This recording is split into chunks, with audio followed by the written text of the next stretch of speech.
e a experiência que ele tem em palco, em oratória, traz uma responsabilidade enorme para mim.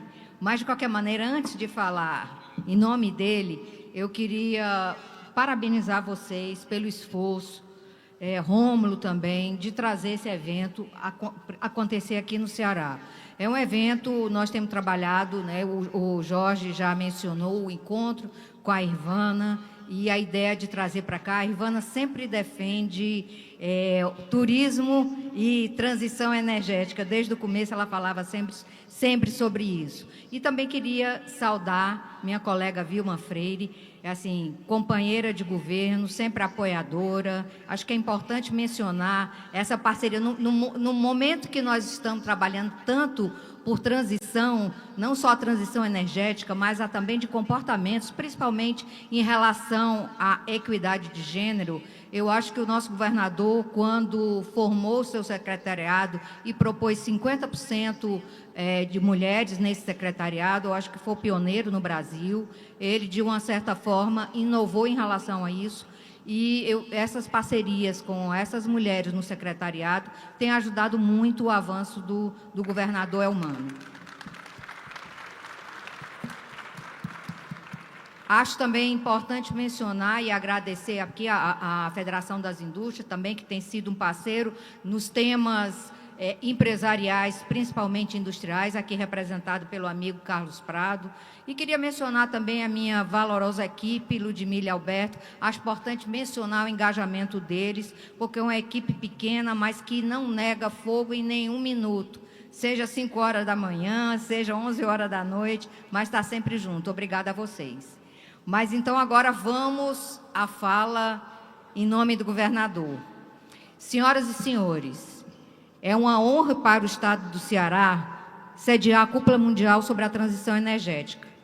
Esse evento, que foi organizado pelo Instituto Global para o Futuro do Turismo, Instituto Winds for Future e o Advanced Leadership Foundation, em colaboração com o Governo do Estado do Ceará, sem dúvida é um evento mais significativo sobre a temática no Brasil, no ano de 2024, para a discussão de um assunto preocupante e com alcance mundial.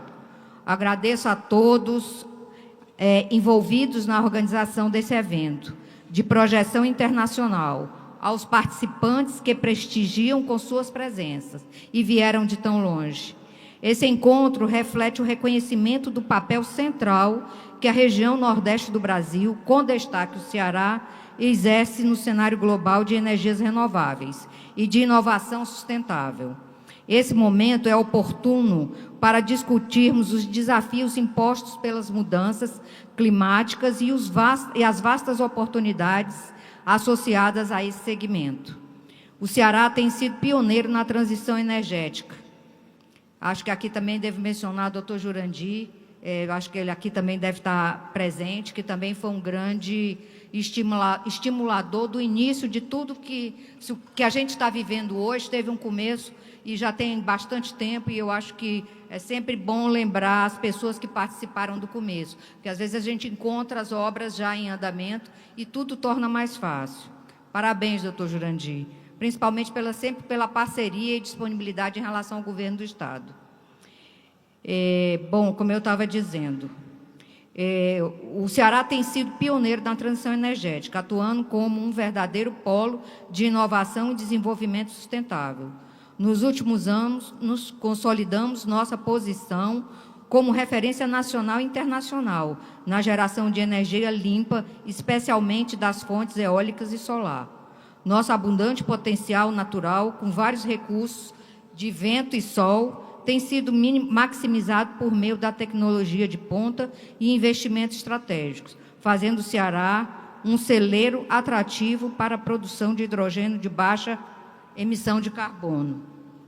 Uma das iniciativas mais significativas dessa jornada foi a aprovação do marco legal que regulamenta a produção de hidrogênio verde no país, onde o Ceará teve forte participação. Aqui eu abro aspas, porque acompanhei o esforço do nosso governador, a articulação das empresas, das entidades representativas das empresas, do setor privado e a capacidade de articulação do governador não mediu esforço. Eu acho que isso é importante que se diga, que muito do que aconteceu tem o envolvimento direto dele, que precisava ir a Brasília, ele ia incansavelmente para fazer que isso acontecesse no Ceará. Como fato que reforça a nossa participação em 2023, a primeira molécula de hidrogênio verde, se não foi a primeira, foi uma das primeiras moléculas de hidrogênio verde, foi produzida aqui, no Complexo Industrial e Portuário do PECEM, pela empresa EDP. O CIP, com a Zona de Processamento de Exportação e Infraestrutura de Excelência, tem se consolidado como hub estratégico para o desenvolvimento de projetos de hidrogênio verde. Empresas que se instalarem no complexo contratarão com licença prévia, já contarão com licença prévia, reduzindo o passe inicial das licenças ambientais e otimizando o tempo para implantação de suas operações. Vilma, aqui também, você como secretária de Meio Ambiente, parabenizar também a atuação da SEMAS, que tem sido também muito parceira e muito rápida em tentar agilizar os processos de licenciamento. Parabéns, amiga. Além disso, o reconhecimento internacional das EPE Ceará, esse ano, pelo jornal Financial Times, como sendo uma das 10 melhores zonas de livre comércio do mundo, e uma EPE altamente recomendada pela sua sustentabilidade, devido à estratégia na eficiência energética, processos de reciclagem e no projeto de utilização de água de reuso, reforça que estamos no caminho certo. No mês passado, tive a honra de assinar, eu não, o governador, né, claro, ao lado do vice-presidente da República, Geraldo Alckmin, a resolução que aprova a primeira fase do projeto industrial para a produção de hidrogênio verde de uma empresa que se instalar na ZPE. O projeto, com um investimento previsto de 5 bilhões de dólares, reafirma nossa vocação como um dos líderes de transição energética global. Nosso compromisso com a transição energética está alinhado nas políticas e ao interesse do governo federal, conforme disse nossa ministra Marina, acabou de falar. Até 2029, o Ceará contará com novas linhas de transmissão, permitindo a integração das usinas de energia eólica e solar ao Sistema Interligado Nacional, viabilizando definitivamente a expansão do hub de hidrogênio verde no Ceará. Meus amigos e minhas amigas, tendo esse avanço, só é possível graças aos investimentos estratégicos que estamos fazendo para formulação e educação dos jovens cearenses. Estamos investindo fortemente na qualificação da nossa mão de obra, fator fundamental para que possamos avançar nos projetos. Um exemplo disso foi o início das obras ainda esse ano, no novo campus do Instituto Tecnológico da Aeronáutica, em Fortaleza, em parceria com o Governo Federal. Com os cursos de Engenharia de Energia e Engenharia de Sistemas, estamos preparando as futuras gerações para enfrentar os desafios de um novo mundo cada vez mais voltado para a sustentabilidade. Nossas universidades desempenham um papel fundamental para atingirmos nossos objetivos. Como exemplo, são os laboratórios associados de inovação e sustentabilidade da Universidade Estadual, que oferecem infraestrutura de ponta para o estudo, pesquisa e inovação em energias renováveis. Essa rede está aberta à colaboração de empresas, investidores e cientistas que queiram desenvolver e expandir o conhecimento em tecnologias sustentáveis. Não podemos deixar de destacar o projeto ArrayTech, HTech, projeto desenvolvido pela Secretaria de Ciência, Tecnologia e Educação Superior, FUNCAP e SENTEC, que formará e qualificará mais de 11 mil técnicos em energias renováveis para o ano de 2026. Por fim, destaco a Rede de Pesquisa e Inovação em Energias Renováveis do Ceará, lançada no início desse ano, uma iniciativa pioneira no estado do Ceará, voltada à realização de pesquisas básicas e aplicadas, formam colaborativa e multidisciplinar para a transferência de tecnologia voltada ao setor de energias renováveis. A rede, composta por mais de 100 pesquisadores, ligado a 26 unidades de pesquisas e 14 diferentes instituições, impulsiona soluções em energias renováveis, transportes e combustíveis sintéticos, aplicações industriais e hidrogênio verde. Esses são apenas alguns exemplos que destaco e que colocam o Ceará na vanguarda da transição energética do Brasil. Senhoras e senhores, a realidade é que a transição energética não é mais uma opção, é uma necessidade. E aqui no Ceará estamos prontos para enfrentar esse desafio com responsabilidade e inovação. Nosso compromisso com o futuro é claro. Buscamos desenvolvimento sustentável que traga prosperidade para a população e que posicione o Estado do Ceará como referência mundial em energia limpa. Agradeço a todos que estão aqui, que nos honram com suas presenças e dispostos a discutir, não só discutir, mas também agir. Juntos podemos transformar o mundo em um lugar mais sustentável, inclusivo, justo e inovador. Desejo um excelente evento e que possamos continuar trilhando o longo caminho que estamos iniciando para a transição energética mundial. Muito obrigada. Em nome do governador, eu estou particularmente feliz de estar aqui. Até me lembra uma musiquinha aqui do Roberto Carlos.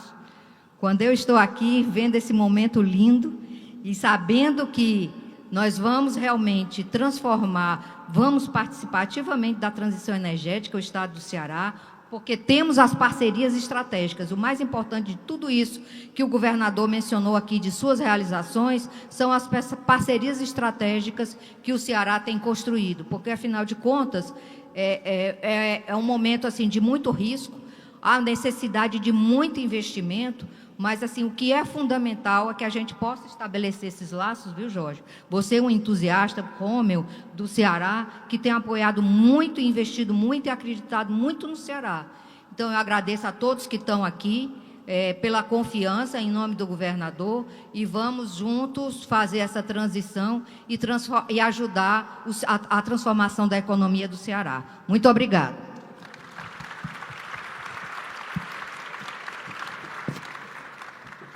Bom, Rosa, muito obrigado. Fantástico, como sempre, estar com vocês, com o governo. Para fechar, eu gostaria de lembrar a todos que um evento como este se faz a quatro mãos. Não somos nós, nem é muita gente que intervém. Eu gostaria de prestigiar e andar a subir aqui no palco para fazer uma foto com todos aqueles que realmente temos no coração de todo este trabalho. Se, por favor, se pudiera ser Irvana e Vilma, se podem subir com a gente, por favor. Secretária de Turismo e Secretária de Ambiente. Encontro social.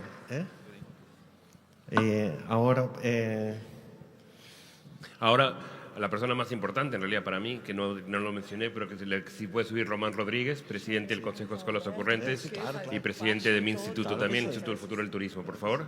Vocês no centro. Bem.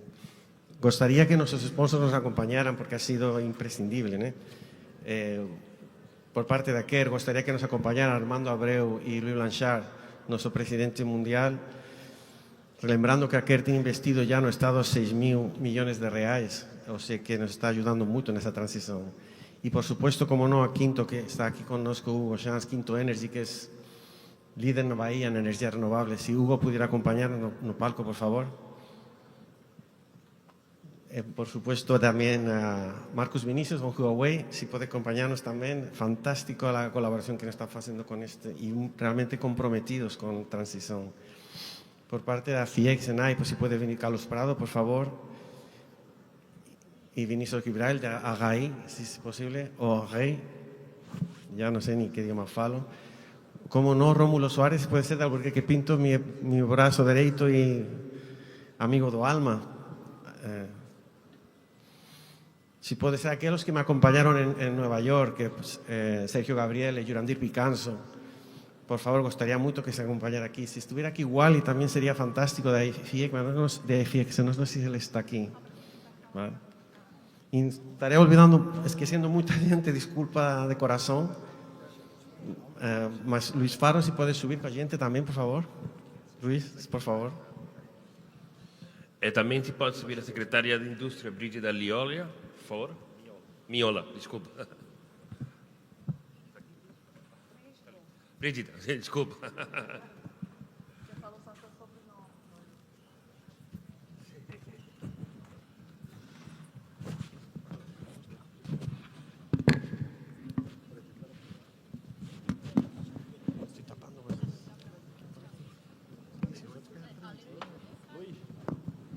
Muito obrigado. Se podemos... Ludmila, por favor, pode nos acompañar. Que você ha hecho máis horas por ese evento que ninguén. Ludmila, por favor, da Secretaría de Asuntos Internacionales.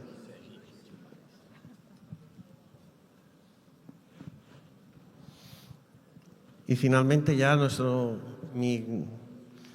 gran motor, el motor del Estado, que es el Banco Nordeste, Eliane, por favor, nos acompañe. Superintendente de Estado.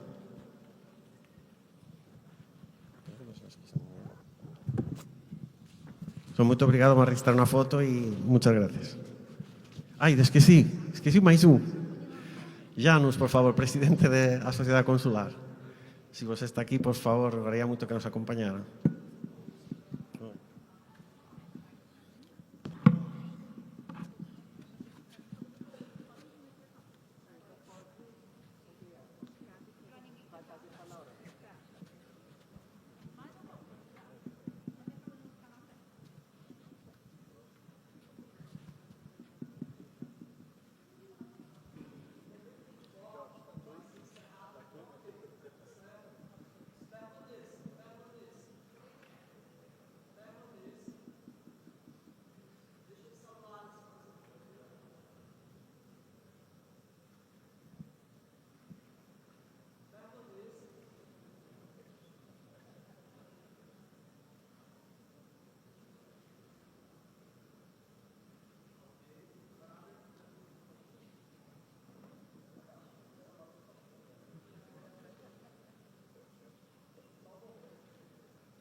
Obrigado, parabéns. Maravilhoso.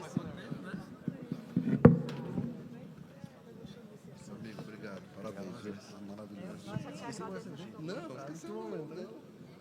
Gracias, George. ¿Me quedo yo en el escenario? Sí, te quedas tú y pasa todo. Como é que tá o Fortaleza? Tá bom. Fortaleza tá bom, meio ambiente tá bom. Obrigado. Ixi, fechou eu. No, hay que ir a eso, sí, nos vamos ahora.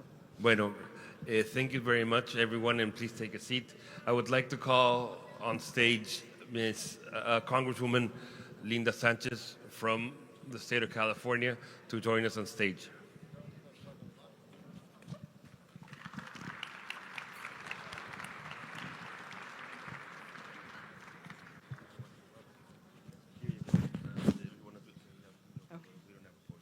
Okay, that's okay.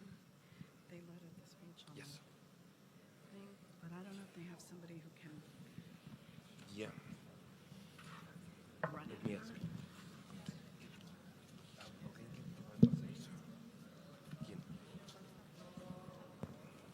So, thank you so much for being here.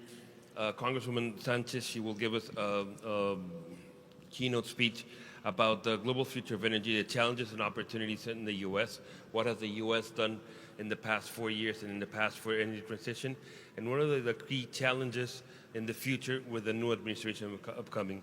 So thank you so much for joining us. She will give a brief conversation, a brief presentation, and then we're going to have a conversation. Welcome, Congresswoman. Thank you so much. Good morning, everybody. I am Congresswoman Linda Sanchez, and I represent a portion of Southern California, Los Angeles, California, in the United States Congress.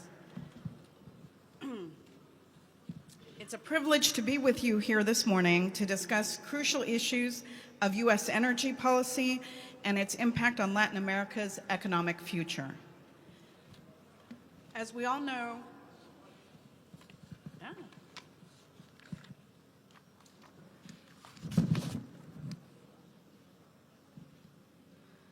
apologies.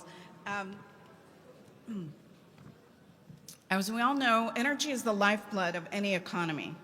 And with a new U.S. administration coming in and single-party control of Congress, we do anticipate a significant shift in the energy landscape and trade dynamics between the United States and Latin America. Before we begin, it's important to acknowledge that climate change is not just an environmental issue, it also poses a significant economic and security threat to every country. The longer that we delay taking meaningful action, the greater the burdens on future generations. Latin America, particularly here in Brazil, which is home to critical natural resources, rainforests, freshwater reserves, and biodiversity, will face some of the most severe consequences of global warming. While the first Trump administration focused on energy production and deregulation, the Biden administration pushed for greater investments in clean energy and climate action. That shift presented a unique opportunity for collaboration between the United States and Latin American countries, accelerating the clean energy transition. Under President Biden's leadership, the United States made record investments in clean energy, both in terms of generation and infrastructure. Two key pieces of legislation, the Bipartisan Infrastructure Law and the Inflation Reduction Act, have already committed billions of dollars to transform the U.S. energy grid and promote clean energy technologies. These landmark laws represent a game-changing moment for the future of energy and the opportunities for Latin America to partner with the U.S. on this ambitious agenda are immense. Under these two laws, the U.S. has committed more than $500 billion to green technologies like solar, wind, electric vehicles, and infrastructure,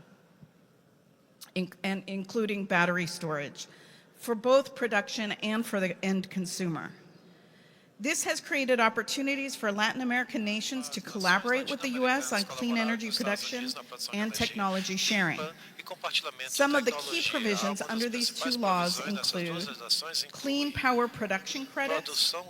The IRA created tax credits and incentives for the production of clean energy, such as the Clean Power Production Credit, which incentivizes a produção de energia renovável como a eólica e a solar. Subsídios para os consumidores também foram apresentados subsídios como os créditos tributários que vão prover mais de 75 mil dólares de créditos para novos veículos elétricos e 4 mil para utilizados. Nós tivemos aqui uma abordagem neutra, técnica. Importantemente, a nossa Receita Federal deve ser neutra, o que significa que vai envolver novas tecnologias limpas com as suas imersões. Como nós nos preparamos para a segunda gestão do presidente Trump, é importante reconhecer que as políticas de energia sob o segundo mandato do Trump vai mudar muito do foco de energia limpa da administração do presidente Biden. Como eu mencionei anteriormente, a primeira gestão do Trump e a sua abordagem foi focada em combustíveis fósseis, desregulamentação e maior produção de energia, e teve um impacto significativo nas relações dos Estados Unidos com a América Latina durante a primeira administração. Então, a pergunta que sempre me faz é o que vai acontecer agora, na segunda gestão do Trump. Então, durante a campanha dele, ele disse que nós vamos ter uma revisita à produção de combustíveis fósseis de carvão. Eles vão buscar retirar as regulamentações para aumentar cada vez mais a produção dessas fontes. Isso pode levar a uma produção maior de combustíveis fósseis, né? Principalmente prejudicando a América Latina. E também vai buscar um aumento de exportação para a América Latina, países que são muito dependentes de combustíveis fósseis. Bom, isso pode nos levar a maiores oportunidades de negócios para nações latino-americanas, mas vai prejudicar muito a transição para a energia limpa, entrincheirando as estruturas dos combustíveis fósseis. Em relação ao comércio, na primeira administração do Trump, a primeira política americana, a gente vê alumínio e outras mercadorias, incluindo as mercadorias da América Latina, serem prejudicadas. Durante a campanha, o Trump indicou que ele iria ter tarifas mais ainda altas se ele voltasse à presidência. Scott Bessner, que foi nomeado secretário de Tesouro, que é oriundo da Wall Street, também apoia esse aumento de tarifas. Em algumas semanas, ele disse que as tarifas podem aumentar as receitas para proteger indústrias americanas e também como uma ferramenta de negociação com os nossos parceiros. That the tariff gun will always be loaded and on the table, but seldom discharged. Besant has touted a 3-3-3 economic plan. He said that it would involve cutting the budget deficit to just 3% of gross domestic product by 2028, the last year of Trump's second term. Currently, it is running at about 6 to 7%. So we were talking about cutting the budget deficit in half. The second point that he wants to make is he wants to boost GDP growth to 3% through deregulation and pro-growth policies. And finally, he wants to increase U.S. energy production to the equivalent of an additional 3 million barrels of oil per day. It should be noted that the United States already produces about 13 million barrels of oil a day, the most that we have ever produced in U.S. history. So adding an additional 3 million barrels per day could be difficult. While President-elect Trump's protectionist policies aim to reduce U.S. reliance on foreign imports and boost domestic production, they could also strain our trade relationships with important U.S. allies. For instance, just this week, he proposed new tariffs on the United States' 3 largest trading partners, a 25% tariff on goods from Canada and Mexico, and an additional 10% tariff on goods that come from China. Mexico has vowed to enact similar tariffs in response. President Claudia Sheinbaum said, "To one tariff will follow another in response, and so on, until we put our common businesses at risk."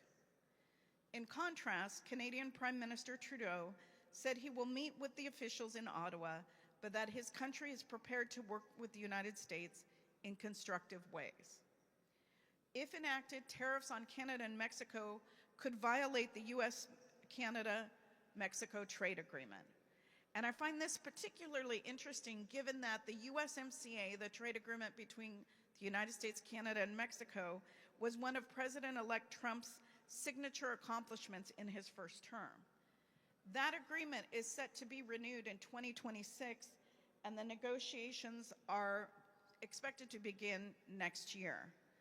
So the question is, will the Trump administration's use of these tariffs as a bargaining tool in those negotiations, will they use it as a bargaining tool in the negotiations as Treasury Secretary nominee Besant has indicated? And will the Trump administration even pursue another multinational agreement like the USMCA?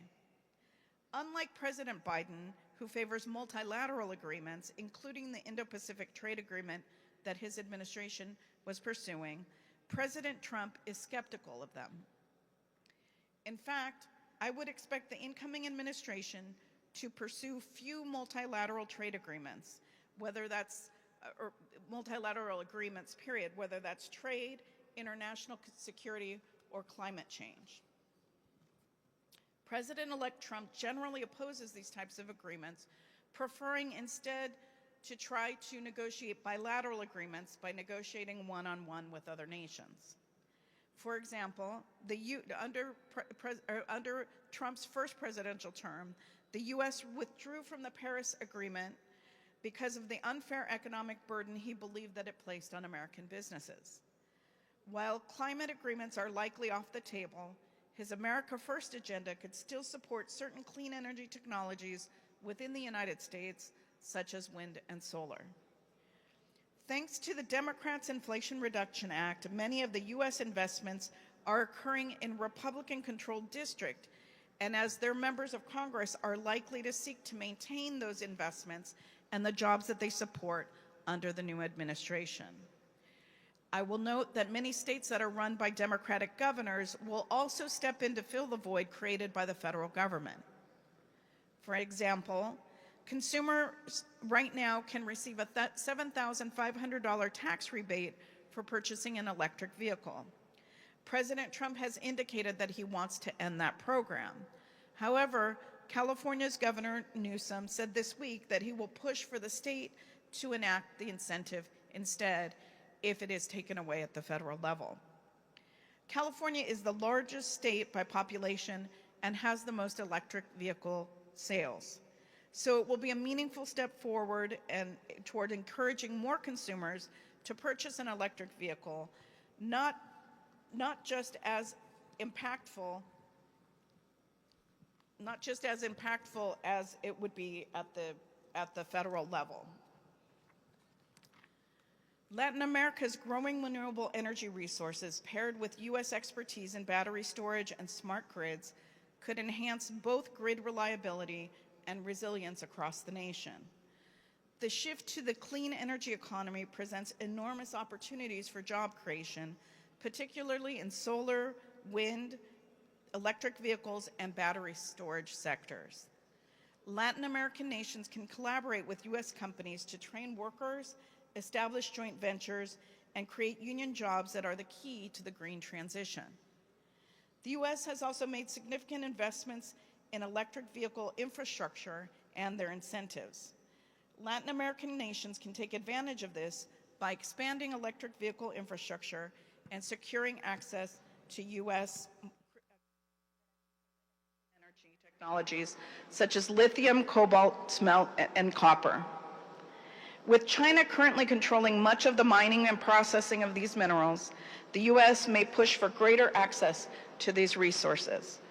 So that is one area of potential cooperation between the United States and Latin America. Additionally, the Biden administration prioritized clean hydrogen hubs, investing $7 billion in projects to accelerate clean hydrogen production.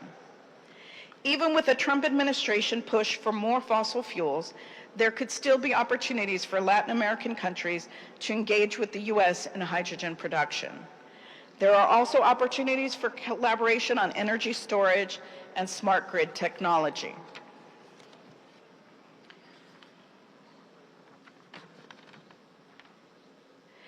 All of these changes will have an impact worldwide.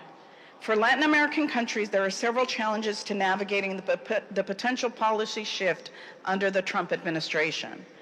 As U.S. policies return to fossil fuel expansion, Latin American nations rich in these resources will face stiffer competition. And countries that rely on fossil fuel imports may delay investments may delay their investments. So I guess to conclude briefly, I would say that we will see this shift from investments in renewable and clean energies and once again turning towards fossil fuel and coal. However, just because the federal government is taking a step back from their investments doesn't mean that states and even cities won't take up the charge of trying to move our population to renewable and green energy. So with that, I will conclude, and I will take questions from Jorge.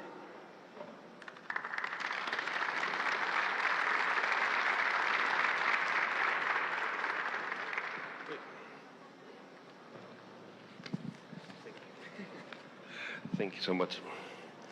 Thank you so much. And I think you covered most of the topics that I think we discussed this morning. So my conversation is to go a little bit more in depth about what you just discussed.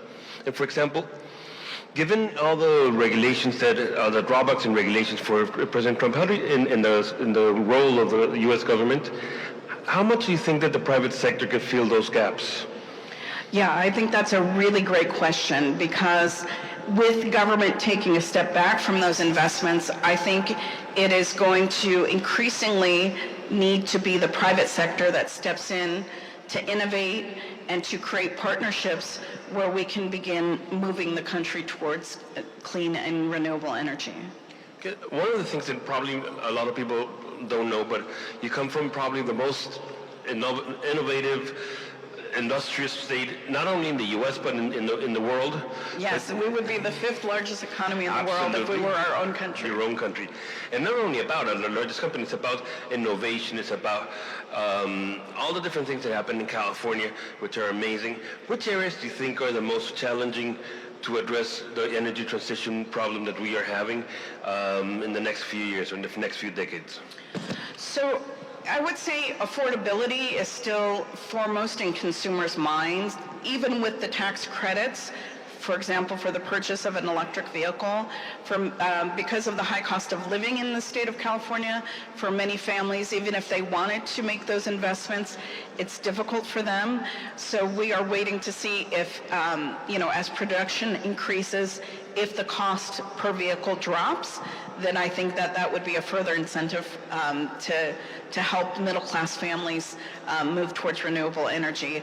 So cost is still a factor in that transition. It always would be more helpful if the federal government were as invested in that transition as the state is. But like I said, even if the federal government steps back, California continues with their climate goals in terms of reducing emissions and making the transition. And I mean, not as a criticism, but more as a hindsight, do you think that there were missed opportunities during the past 4 years to secure more policies for energy transition, not only with the electric vehicles, but also energy efficiency, renewable sources of energy? Do you think that, IRA was the most ambitious project? The IRA Act was probably since the moon, since trying to go to the moon. I mean, it was $1 trillion or something. It was unbelievable. And many of that passed through your committee as well, that you had to enact that. Do you think that, do you think that you could have done more? Because, I think you did amazing, especially not having the majority in the House. So that was pretty impressive. Well, that's the thing. I think there is always more that can be done, but we are talking about once-in-a-generation investments in moving our country towards renewable energies. They weren't just promises. There was money that was put behind these ideas. And I think if there was, any missed opportunity, it was probably to try to get the money out more quickly, so that people could begin their clean energy projects more quickly. There's always a delay time between when you enact a piece of legislation and when it's actually implemented. And I think if that time period had been shorter, we would have seen those investments hit the ground much, much sooner. Yeah, red tape as always. No, all the different ways. I understand. Just a couple more questions, if it's okay. Basically, maybe this is more my question. Do you foresee, and you have always been known to be right in the middle, you're not an extremist, but do you foresee a bipartisan collaboration in this area in any way, shape, or form in the Congress? We had another expectation of the results for this Congress. We all did. But now, which area do you see any areas of bipartisan collaboration? So it's very interesting, because the most recent elections really will kind of determine what will happen in the next Congress. We did expect that Democrats would control with a majority. That didn't happen, but the Republicans will control, but with a very, very slim margin, which means they will have to be very united in order to pass any legislation. And there are members, like I mentioned in my remarks, in whose districts these investments have been made, and they've created jobs, and in order to continue that, those investments will need to continue. So it will be against their interests to vote for bills that will take that that money back or stop those investments, because that will mean loss of jobs in their districts. So if you think that it will only take maybe 2 or 3 members to not support clawing that money back, I think the Republicans are going to have a hard time of it. And I think the Democrats will try to work with those Republicans whose districts would likely be most impacted to try to continue those investments in renewable energy. Does that make sense? Absolutely, and I mean, not all Republicans are MAGA, and not all Democrats are woke, and Right. there is a lot of places for collaboration. Yes. You come from a district in California where primarily young people. It's a Democratic district, but with young people, with minorities. A lot of minorities that they truly believe in. It's new generations that they have impregnated, and I mean, they live digitally and they live renewably. You know, they are sustainable by default. What message would you send to younger people about the future of the U.S. energy policies? That it seems, at least in the media, that it's going to go backwards.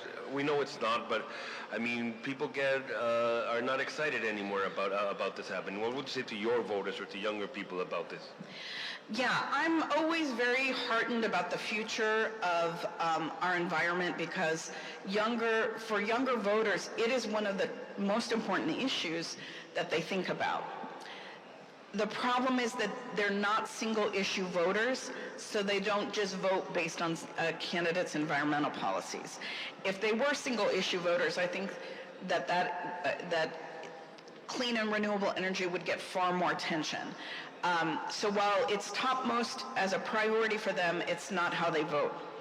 And I think there is, probably some pessimism, given that Trump has already signaled he wants to return to fossil fuel production. But I like to tell people, again, that many states, including oil-producing states like Texas, have done major investments in green and renewable technologies. So it's not just woke or, progressive California that is making these investments. And I think for younger voters, I would tell them, it's important that they pay attention. It's important that they elect people who believe in the policies that they want to see happen. But they do see climate change and the environment and the reliance on fossil fuels as one of the most important issues for their generation. Fantastic. And lastly, this is, I promise, my last question, but since there are so many international organizations, different countries, we're in a different country as well right now. And, well, the Biden administration, one of the things that they actually tried to do was to reestablish the U.S. Global leadership in addressing climate change. Well, President Obama, he was fantastic in Paris. The Paris Accord was done mainly because of that pursuit of the Obama administration. The first thing that Trump did on his first administration was retreat from Paris. The first thing that Biden did was go back to the Paris Accord. So how do you think the international community will perceive and respond to this anticipated changes in the Trump administration? And what role should the U.S. Congress have here, and particularly as a minority in the Congress right now? Yeah, so it is somewhat disappointing, I think, when you saw Trump's first administration. He was very isolationist, very America first, go it alone. He questioned many of our, not just economic alliances, but our strategic military alliances, and really took a step back from the world stage. Biden, when he came in, wanted to re-engage with the rest of the world, with NATO, with other countries in terms of moving us towards energy independence and renewables. So I think, it will be hard to deal with Trump in the next administration. If people think that he will be as engaged in Biden, I think he will take more of an isolationist step back. I think the U.S. needs to lead on these issues, but Congress does have a role to play, and we can continue to make those connections with other countries, to do things, as I said, not so much on the federal level, but state or even cities. I mean, cities are transitioning to solar-powered buses, to, clean and renewable and green energies. So, as a member of Congress, I have been down in Latin America trying to make those connections so that if there is interest in collaboration, we can get folks like the governor of California to make those connections in other countries and see if we can, together come up with solutions that don't require the federal government's, involvement in those. So there is light at the end of the tunnel. There is always hope. There is always light at the end of the tunnel. Thank you so much, Linda. Thank you for your time. Of Thank course. you.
ladies and gentlemen. For those of you who are interested in participating in the debate, A1 regarding the energy transition in the carbon market on the atmosphere stage, please take your seats because we'll be getting started with the debate shortly.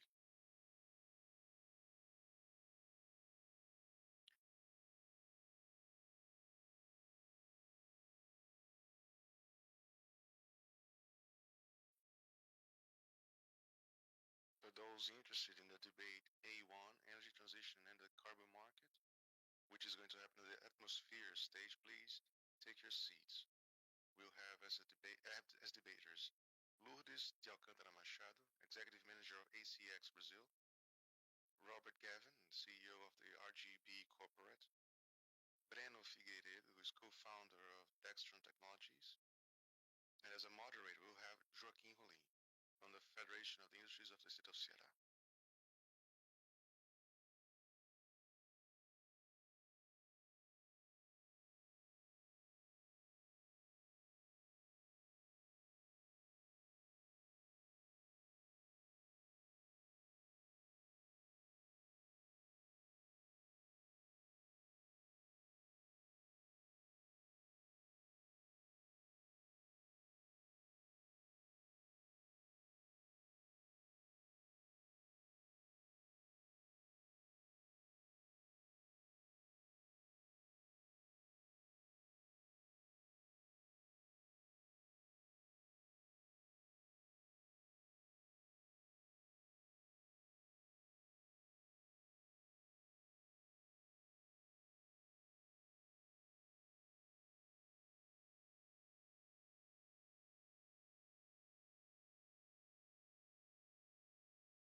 2.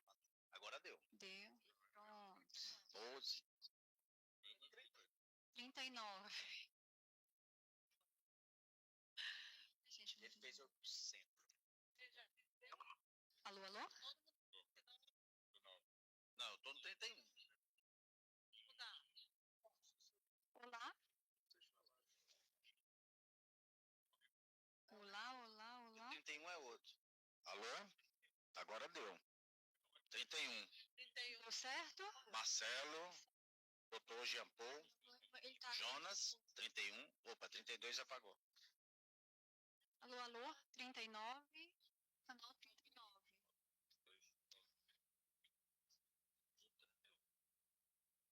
39 agora.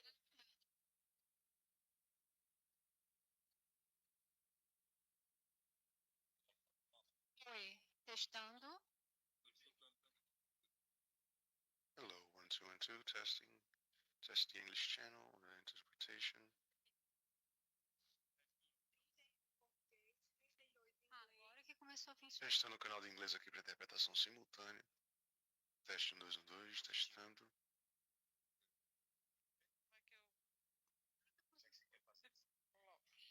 Para não mudar. Coloca para puxar para mudar. Você conseguir falar. Não,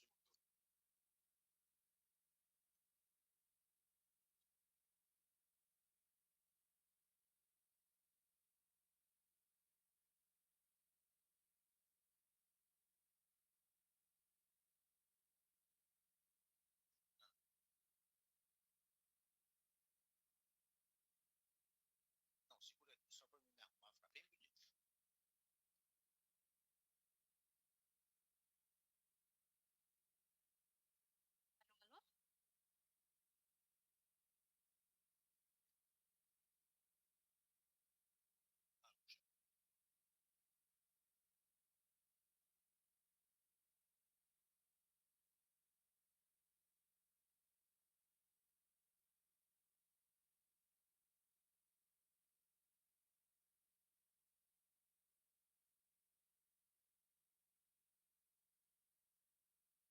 Bom dia a todos.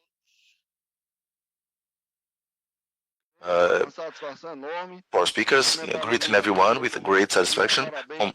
I'd like to greet Dr. Romulo, who is there, and congratulations for the initiative and for the participation. And first, we'd like to give the floor to Mrs. Lourdes Alcântara Machado, is Executive Manager of ACX Brazil, to talk about these relevant themes. How can we align energy transition and carbon market? So please, Mrs. Lourdes, with great pleasure, we have your presence here. Bom dia, gente. Good morning, everyone. Eu ouço eu mesma, pera. Well, I can hear myself here. Just a moment. Bom dia, pessoal. Good morning, everyone. É um prazer estar aqui com vocês. It's a pleasure to be with you here Agregar aqui a esse to debate add sobre o to papel this debate about the do role carbono na of the carbon market in the reality. chamo Lourdes Machado. So, my name is Luiz Machado. I'm a lawyer by training, as just my colleague at my left hand. And I've been working in this market for over 20 years, since my graduation. And I believe this is a thing that permeates the whole of our discussions on the matter for so long now, and it generates a mix of enthusiasm and concern in this moment where science points out that, data points out that we are way past the Paris Agreement goals time. And can you hear me? Can you hear us? No, I can't hear you well. Can you hear her well? Yes, can you? No? So let's ask for some assistance. Oh, the audios are being mixed, right? Yeah, it's because it's being chopping off. So please, can I continue? Please restart. Vocês estão me ouvindo, gente? Agora está melhor? Can you hear me well? Is it better now? Okay. Ótimo, obrigado. Okay, great. Thank you. Thank you. Thank you for your assistance.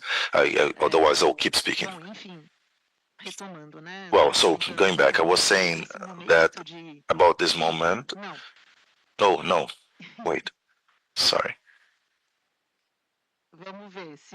Let's see if he comes back.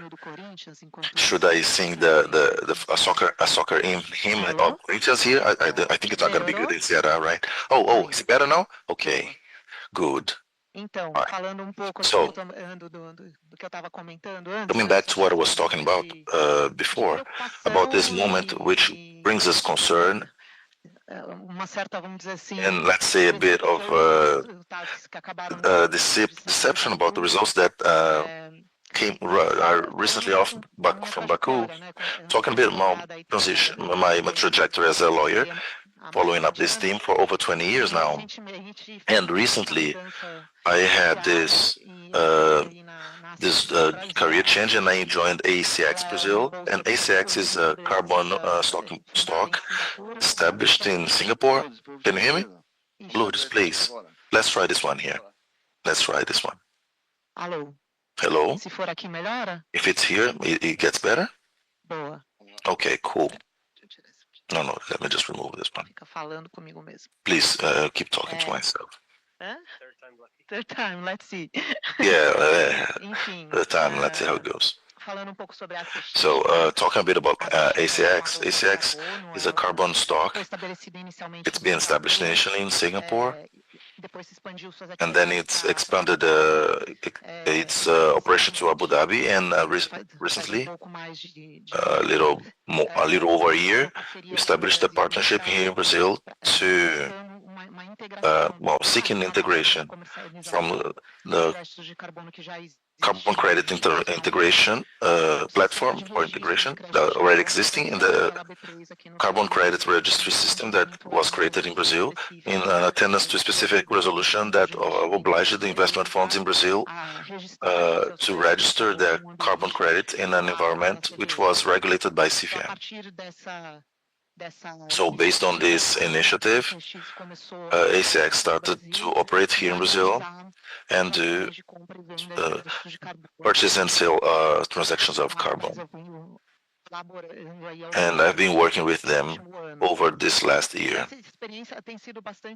And this has been a very relevant, very interesting experience, especially in this moment we are now living, because, well, we have this position of, well, can we see the half full or half empty glass? I don't know. After 20 years working with this on this matter, and we get to this point, we see and say, what now? What's going to happen to the famous carbon market? Are we going to make it take off to use this? Are we going to use this economic system to reduce our emissions to a lower cost, or are we going to swim and die at the beach? So, because on one hand, we get to see very concrete advancements. I could say, could highlight results from Baku COP in the recommendation of Article 6.2 and 6.4 and the Paris Agreement. It's something that has been expected somehow to take place in these negotiations, the multilateral negotiations, but we've finally reached a point of agreement that allows for the implementation of the entire system for those market system since the Paris Agreement. Sorry, it's breaking off again. Hello? Hello? Can you hear me now? Can anybody say hello? Is it working? Okay, cool. So we've managed to have this advancement in Baku with this Article 6.2 and 6.4, and parallel to that, we had the so awaited for approval of the Paris 8.2 in the International Congress, which is the one that regulates carbon market in Brazil, and it's something that was expected, waited for many years now, so Brazil could join other over 70 jurisdictions that have already regulated on this theme, be it by carbon markets or systems of cap and trade or carbon tax systems. So, well, with that, I believe we we earn some breath in the sense of full implementation of those agreements. But on the other hand, we have a series of concerns, especially related to the matter of climate financing, which is something I believe my colleague will speak a bit in the future with more propriety than myself. And regarding the carbon market, I see it this way. I believe in the present day, we have again a golden opportunity. Brazil is going to host COP in Belém. It's going to be a historical moment for Brazil after 3 COPs done in countries that highly producing with high production of oil, be it in something hosted inside a forest with a great political pressure, especially with this COP in Baku with social movements, and we believe in COP 30 is going to be very intense, this movement, this political movement that will take place, but it's also a movement other countries will be called to present their new goals for reduction. We've presented our in Baku together with Emirates and I believe, and as Marina Silva, our minister, said, it's a very daring goal for carbon reduction. It's the Brazil wants to take in the face of international markets, but it puts some weight on, let's say, also put some very weight on the implementation of the carbon market in Brazil. And a goal for carbon reduction that depends on the fights to deforesting here in Brazil. And questões fundamentais de natureza fundiária, de natureza, regulamentar, de implementação do Código Florestal. Regulation for forestry coding in Brazil, I believe it's a big challenge ahead, both in the political and in the practical viewpoint, so we can reach Belém COP with something in better shape as possible, so we can actually benefit from those market instruments to be able to advance. I believe that's about it. I'll give the floor to my colleagues. Okay, excellent. Can you hear me? Okay, fine. Oh, sorry, guys. I apologize for the problems here. It's because my earbud has got a bit of a delay, so I couldn't synchronize it properly in my head. But it's part of, I'm sorry. But let's recover floor on the content. As I said before, well, we have 3 large specialists, and I'm going to give the floor to Mr. Robert Gavin, who's a specialist, a lawyer, with large operation in the carbon market and finances in the world scenario. I'll ask him for 5 to 6 minutes for his speech, for his first speech.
capital markets are that there is a uncertain lead-in time.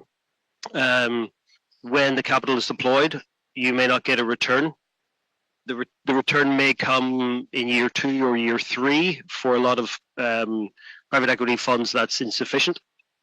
They may be guaranteed a quite high return in year 4, year 5, year 6, but there's a reluctance still to take that investment risk. I think that's the first point about problems that we've seen as we look back over the last 10 years. Secondly, there's a kind of an uneasy area around reputation management. Some companies like a project, but they don't like the location that it's in. They don't like the government of the country that the capital is to be deployed in. There's all sorts of extraneous factors that are inhibitors to really good projects, important projects in the sustainable energy sector needing to be financed. And there's, if I can say one thing overall, there's a tremendous lack of urgency about how the money's deployed. Without offending money managers and asset managers, their priority is to look after their capital and their shareholders, and that's it.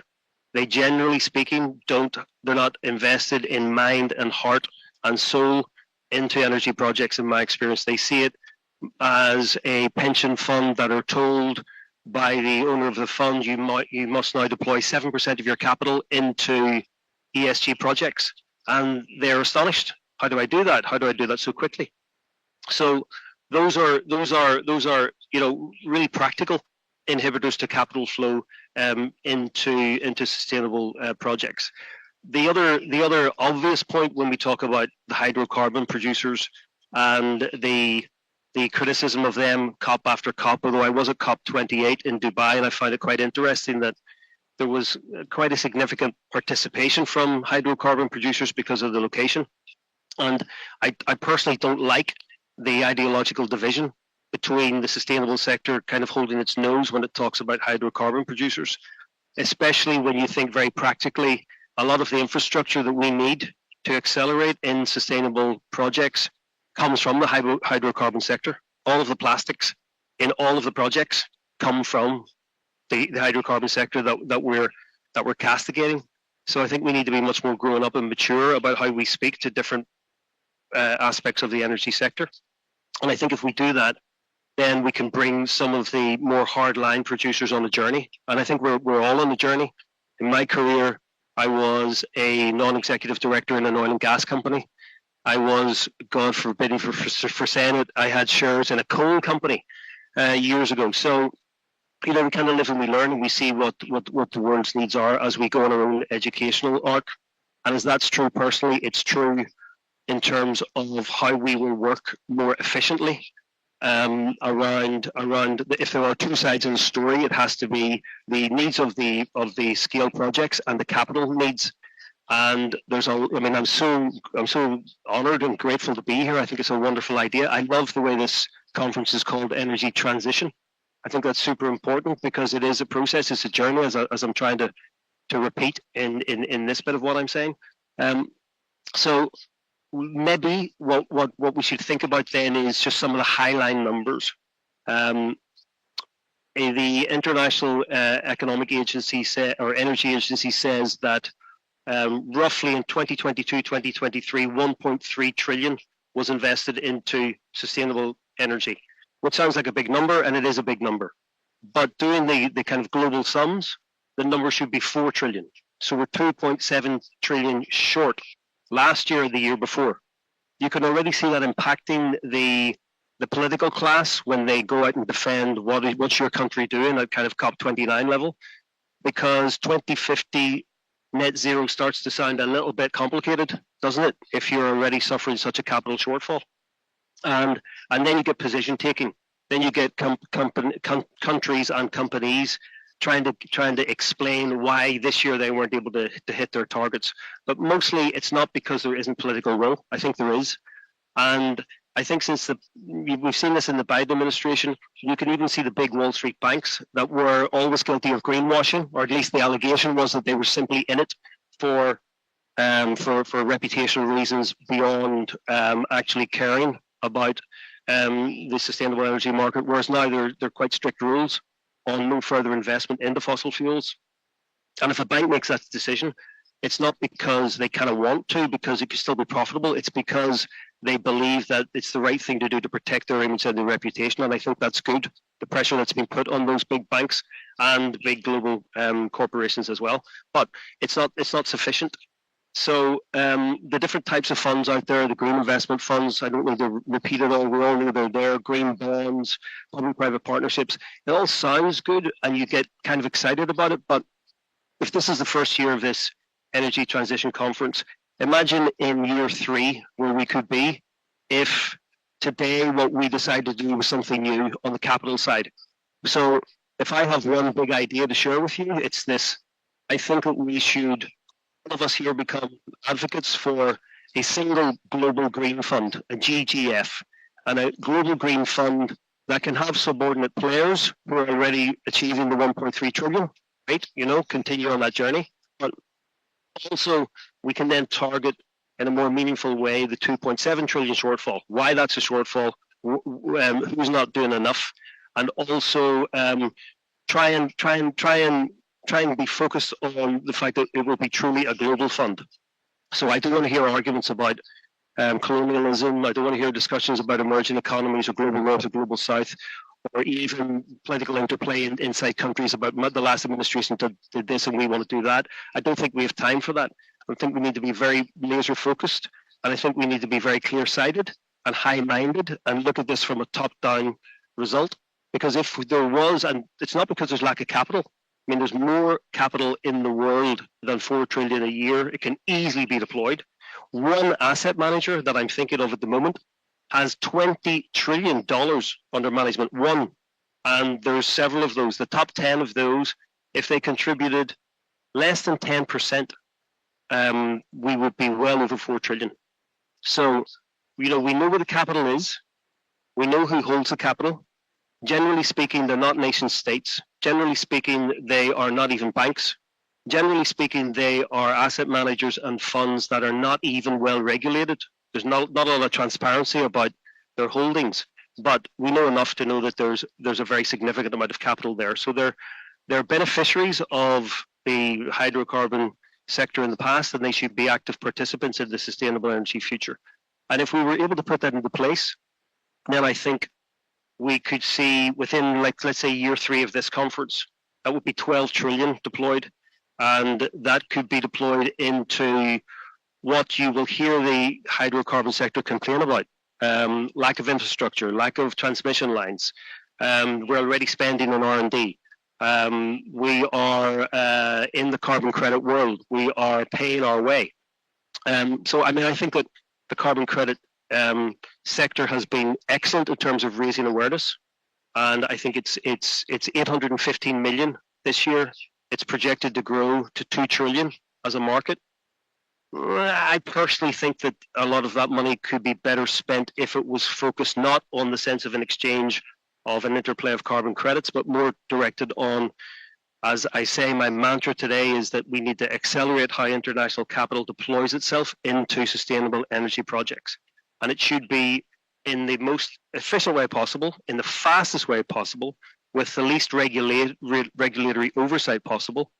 The barriers to, as I've just said at the beginning, you know, capital being put into a wind farm project that's not going to make money until year 3, that shouldn't be an issue if there's a global green fund focus on the overarching necessity for a good transition. And I mean, obviously, the last thing I want to say in this part of my talk is, and I've alluded to it once before, but it's important to really deep think this. The big hydrocarbon players need to be encouraged, and I mean economically encouraged. They need to be participants in that global fund. I'm thinking of one company in particular that I've personal experience of, Acciona in Spain, that started out its life as a pure hydrocarbon producer and is now completely in the sustainable energy market. So there are companies out there that can kind of be reference points and lead the way. But if we could leave here today or tomorrow, all of us thinking about the 4 trillion as a hard number, the 2.7 trillion shortfall, and the fact that you can't solution that with 3,812 different types of funds in different markets with different rules, because it's too confusing for the project providers who literally really want to build wind farms, geothermal, solar plants. The need is obvious, and the urgency is great. So that's what I'd really like us to reflect on. Excelente argumentação, debate aí do senhor Robert. Excellent argument, excellent debate provided by Mr. Robert Gavin. I'd like for his great guidance and hints, and also highlight the need an international fund, a global fund focused to cost the large projects we'll have for energy transition and green products. So I'm now taking the word of Mr. Breno Figueiredo, who is also a specialist in the theme, and he has specialization in this field as well.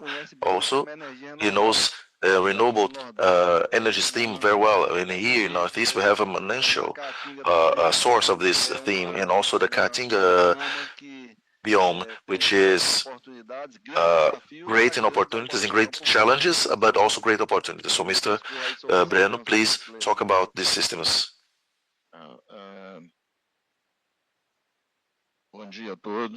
Good morning, everyone. I believe everyone can hear me, right? Thank you, Joaquim. Thank you for the organizers of the event. Well, I often say I have 60 years of work and 41 of age, and I've been in the energy sector. I've been from the federal government, and I've been in the financial market for 15 years now, and the last 10 years handling sustainable finance. And we've come from a group that has Dextron as our technology arm, a global partner for IBM, for the implementation of corporate ESG for the companies. We have another company, which is Infrapower, that develops carbon credit projects. We've delivered 9 different projects in the last 3 years for Ahead Plus and agricultural carbon. We also have an arm of infrastructure development. We've developed an aeolic park, which as Joaquim said, in Rio Grande do Norte State some years ago, in the times of reserve energy. And here in the Northeast, we also have partnerships from APSV lawyers, because we consider ourselves specialists in operation with regulated businesses. So as the infrastructure sector was, and as the sustainable finance is, as the energy transition sector also is. And also like to highlight to people that ESG is not a fashionable item. It's a cost reduction item. It's leveraging of resources. It's a exponential growth, and it represents well. And we live in a moment before being within very inside the historical moment. We don't notice it.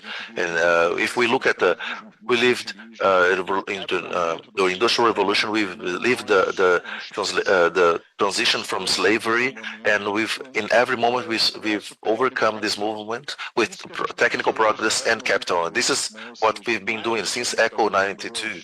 So at the time we're living nowadays, energy transition and the decarbonization programs and the carbon credit market, I like to mention it's a transition market for market, but as it was done in the first time, nations all over the world understood that we had got to a breaking point. We needed a new productivity leap, and that meant to say that we developed over 300 years in the industrial revolution, large energy technologies and organizational standard and labor standards that have been exhausted, and it was caused because we've come to excavation in large scale, consuming in large scale, developing projects in large scale, and the planet we live now doesn't grow exponentially as our capacity of development, as does our capacity of consuming energy, as does our capacity of consuming from the world, and as does our capacity of consuming raw materials to give operational infrastructure as a whole. So in this moment we're living now, Because of this, from 92 up to now, we have 3 large international agreements among nations, and they generate everything that we are discussing here. It generates energy transition, generates carbon markets, generates redirection of capital markets. And there are those who got famous. One of them is the greenhouse gas one. We also have the other matter of seawater heating, the poles, the defrosting. So we're talking about there was an agreement on climate. Just to remember it, we talked. It went by Kyoto, and remember the period of Kyoto Agreement in 2019. Then it was replaced by Paris Agreement, and now finally we are years after we are reaching to the regulation finally of the Article 6 that disciplines transfer of or one of the mechanisms of financing this transition we are living.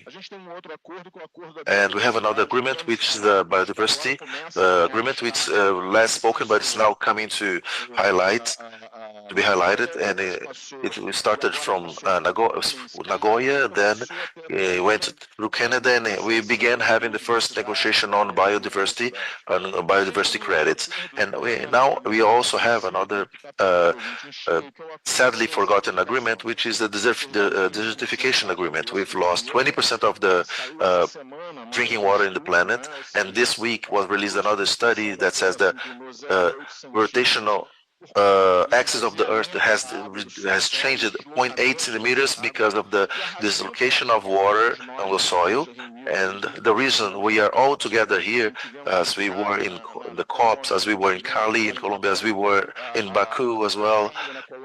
In Cali in Colombia, we went to discuss the biodiversity 1 month ago. In Baku, we went to discuss climate 1 month before, and we are now discussing energy transition here. And the reason is one: we've come to a point of exhaustion of the country. We can no longer keep developing our survival method. We're using the technologies we have nowadays.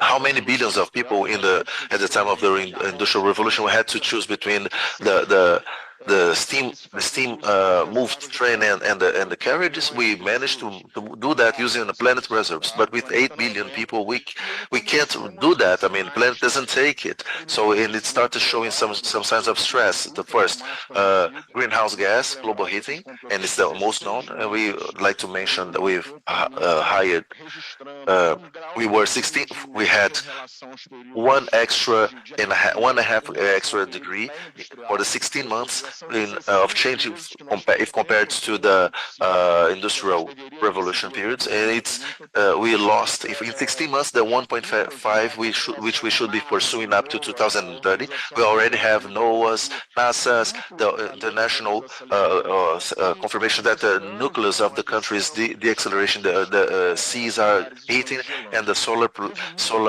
and the ice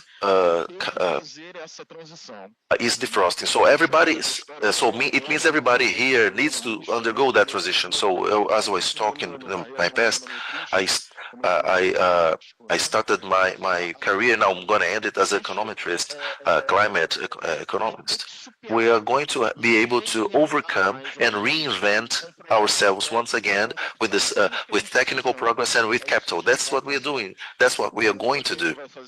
So how much we're going to do this is the discussion we need to have today. So first, we have in our group an investment fund. We captured this investment fund. We captured it. We are acquiring wasted lands, even in the Northeast here, aiming at recovering those lands, coupling to them carbon credit projects. Why are we worried about lands? But because when I talk on the climate effect per se, I have this measurement. Those who kidnap carbon from the atmosphere are the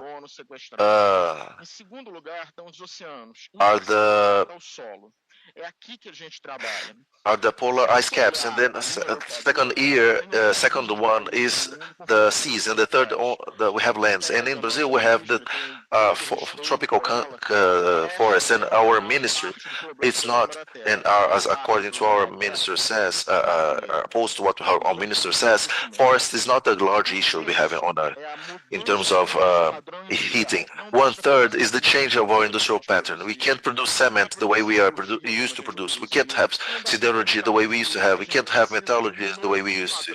We need new production standard with low carbon numbers, which means I need to learn how to recycle. I need to learn how to benefit because we have a physical limitation of the country to fuel myself with bauxite or aluminum or whatever it is, because we have 8 billion people.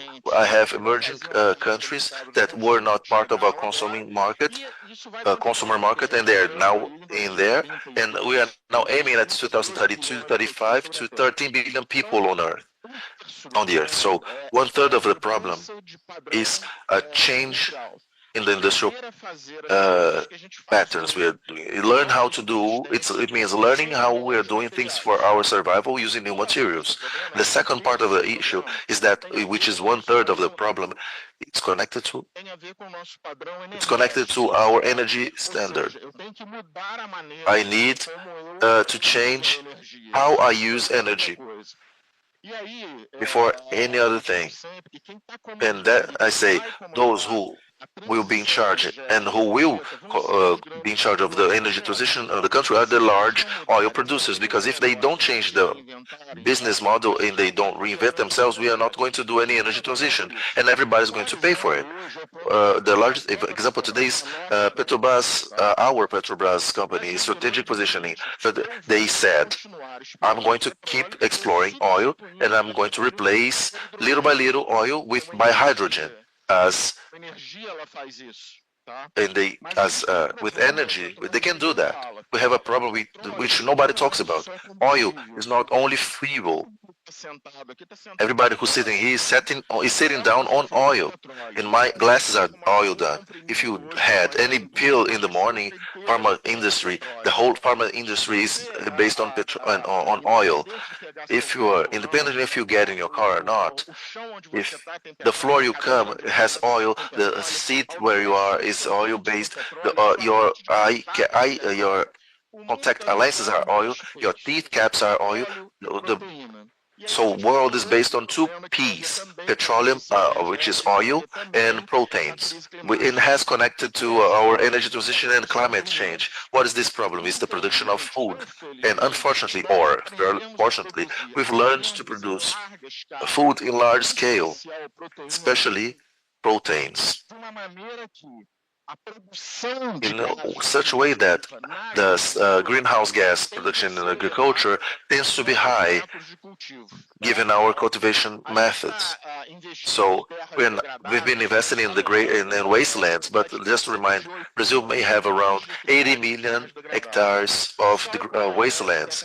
Only the Plan of Ag tries to recover up to 2030 12 million, and we still haven't calculated this number. So we are buying wastelands bring regenerative agricultural plants using bio-rational solutions from the consumer industry with a high utility, with high productivity. And why is high productivity relevant for the energy production, in the change of production? Why is it important? Because, well, if I have a limitation, the economists are used to say that they are scientists of scarcity. Yeah, it's true. Today, our limitation is natural infrastructure. The planet is halted. But if I keep growing the rates as India, China, India, Europe, we keep growing, the planet won't be able to provide me energy, food, and it keeps becoming more and more hostile as it's becoming. So how can we solve this issue? Well, first, we've been saying that now we have lost 1.5 centigrade degrees in temperature. It's time to speak not about mitigation, but speak of adaptation. The planet's is growing more hostile. So from this point on, we'll face more climate bonus, climate bombs as we had in the south, as we had in Warsaw, as we had cold bombs in south. In Antarctic, as we had in heat bombs in Portugal, because of the changes we have in the desertic areas. We saw 2 floods in 3 months in the Sahara Desert. You are seeing the polar ice caps defrosting, casting more and more water, sweet water, and changing salinity of the ocean. Probably, and it's already taking place, we'll have changes in the currents, and that affects greatly affects our capacity of production, our capacity of subsistence. So what do we need? If I'm a business person, I need to adapt my company to this scenario. Business people in Rio Grande do Sul, with whom we've been working, learned this the hard way. Sorry. And if I'm a rural producer, I have to prepare myself for the scenario. If rural producers in Rio Grande do Sul learned it the hard way, 75% of the agriculturable area in the Rio Grande do Sul was lost. And when I face a flooding climate crisis, I take all the treated soil. It takes me 3 years to reproduce it. So I start to talk about energy transition in terms of deadlines. I'll be closing in a minute.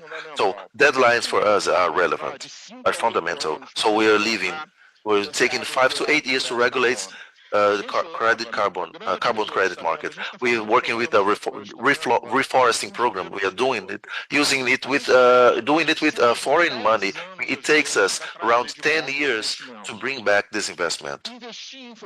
Investing in natural infrastructure is so expensive, so risky, and the return is so long. It takes so long as in any structure we invested in the past. Transmission towers, electricity, it doesn't matter. What matters is we've learned how to do it. We've learned how to invest in long term. And it takes at times for a capital allocator to notice how it goes. But it's fundamental that we understand that energy transition is a long-term investment. When I entered the electrical industry in the 80s, it's 10 years is short term, 20 years is middle term, and 30 years is the long term. So this is exactly the situation we have at hand. What should I do up to 2030? What should I do up to 2040 and 2050? What can I say? I can tell you that what we need today is more than mitigating, more than changing our energy matrix, more than changing our use of soil. And I'd like to make an alert here to the Northeast. Well, Northeast is a privileged region when we talk about 10, 20, 30 years in the future. Why is the Northeast privileged? Because it's going to suffer less. Well, if the draft I have in Amazon nowadays is emptying 4 or 5 hydroelectrical plants I have nowadays, it's producing flooding in São Paulo. Here in Northeast, we are not undergoing any of that. We've been suffering penalties for our high productivity in the field, our high productivity in the soil, meat, and etc. So I'd like to remind you, after the usage of the land, the largest element of deforesting in the Caatinga biome are the renewable energy parks. So in a few, our renewable energy is not going to be useful because it's associated to deforesting. So as the last message I'd like to leave you is this. People, we have 5 biomes. 5. I follow them up on everyday basis, the negotiations and Dow Jones. We have a broker of ours. We have a brokerage table for environmental commodities, especially carbon credits in Blue Castle in London. What's happening nowadays? The use of land is becoming, is getting more and more valuable with agriculture. And there's another matter, the land with the sea heating and the defrosting of our of polar ice caps in 10, 20 years are places where we're going to be kidnapping more carbon for the transition period. In this scenario, what's gaining more and more strength, something the Northeast has advantage on. The last week's price for the blue carbon, the price for the blue carbon exploded in the market.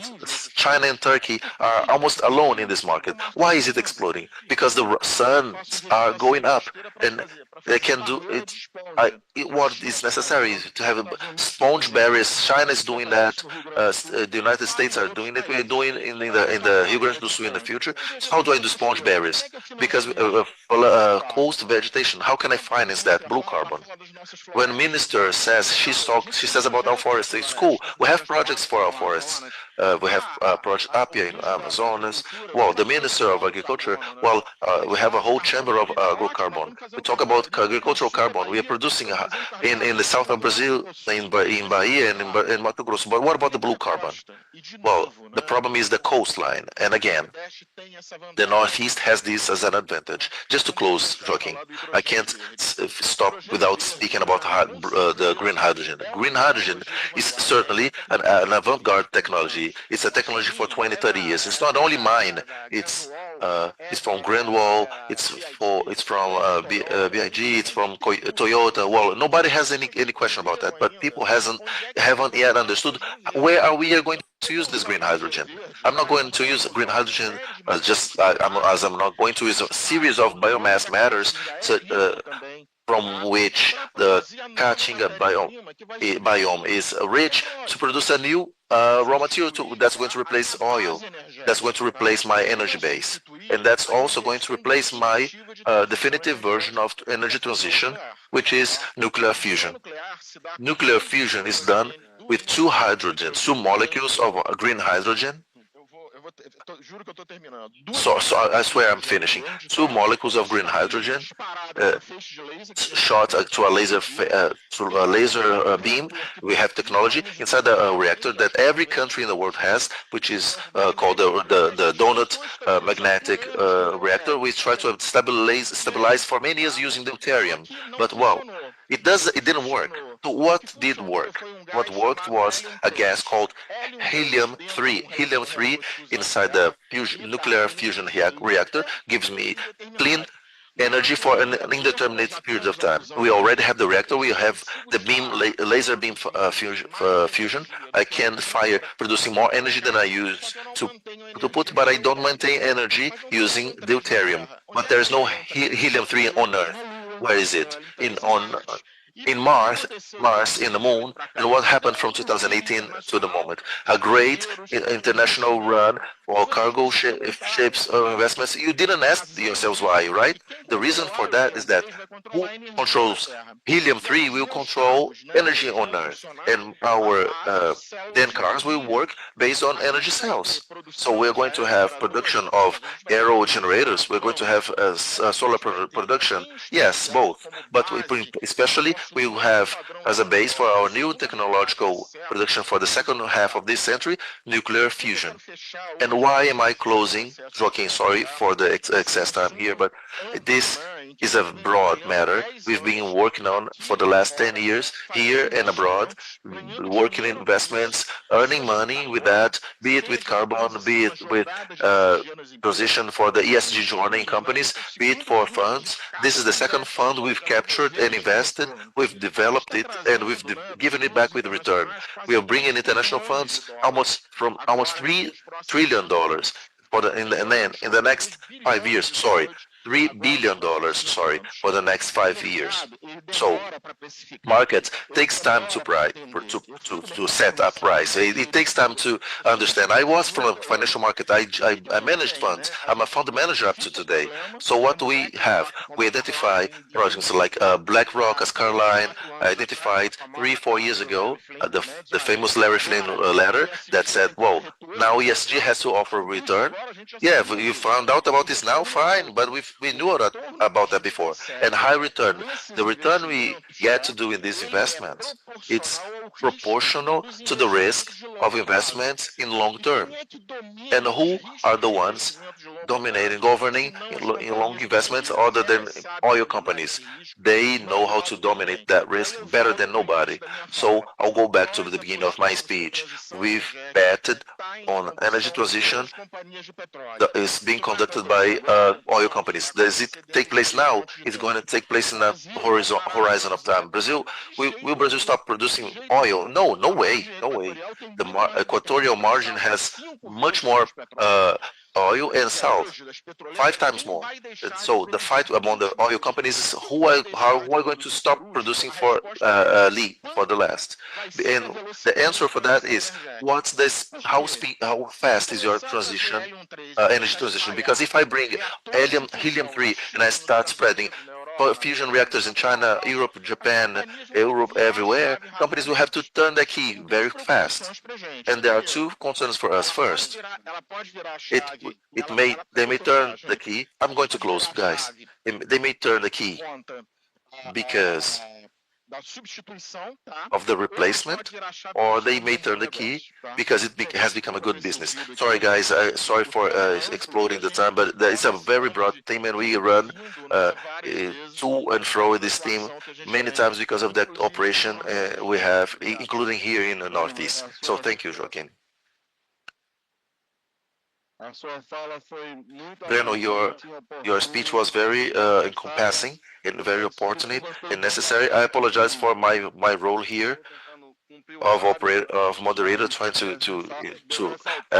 meet our deadlines, our early deadlines. But I want to highlight that your speech is brilliant. So I'm asking for Robert Gavin. I'm going to ask him about actually the same question and also the same Lourdes. What's this question? I'm going to ask to Robert. Robert, can we conduct financial resources to become reality into projects? Because we have many projects. How can we actually make projects, let's say, feasible? How can we make projects come through? An ESG project, an energy transition project, a carbon credit project. How can we make this true? How we can make them reality? And I ask the same way, the same question. Ask Robert to answer this in 4 to 5 minutes, and then the same question to Lourdes, and we'll mention the presence of Dr.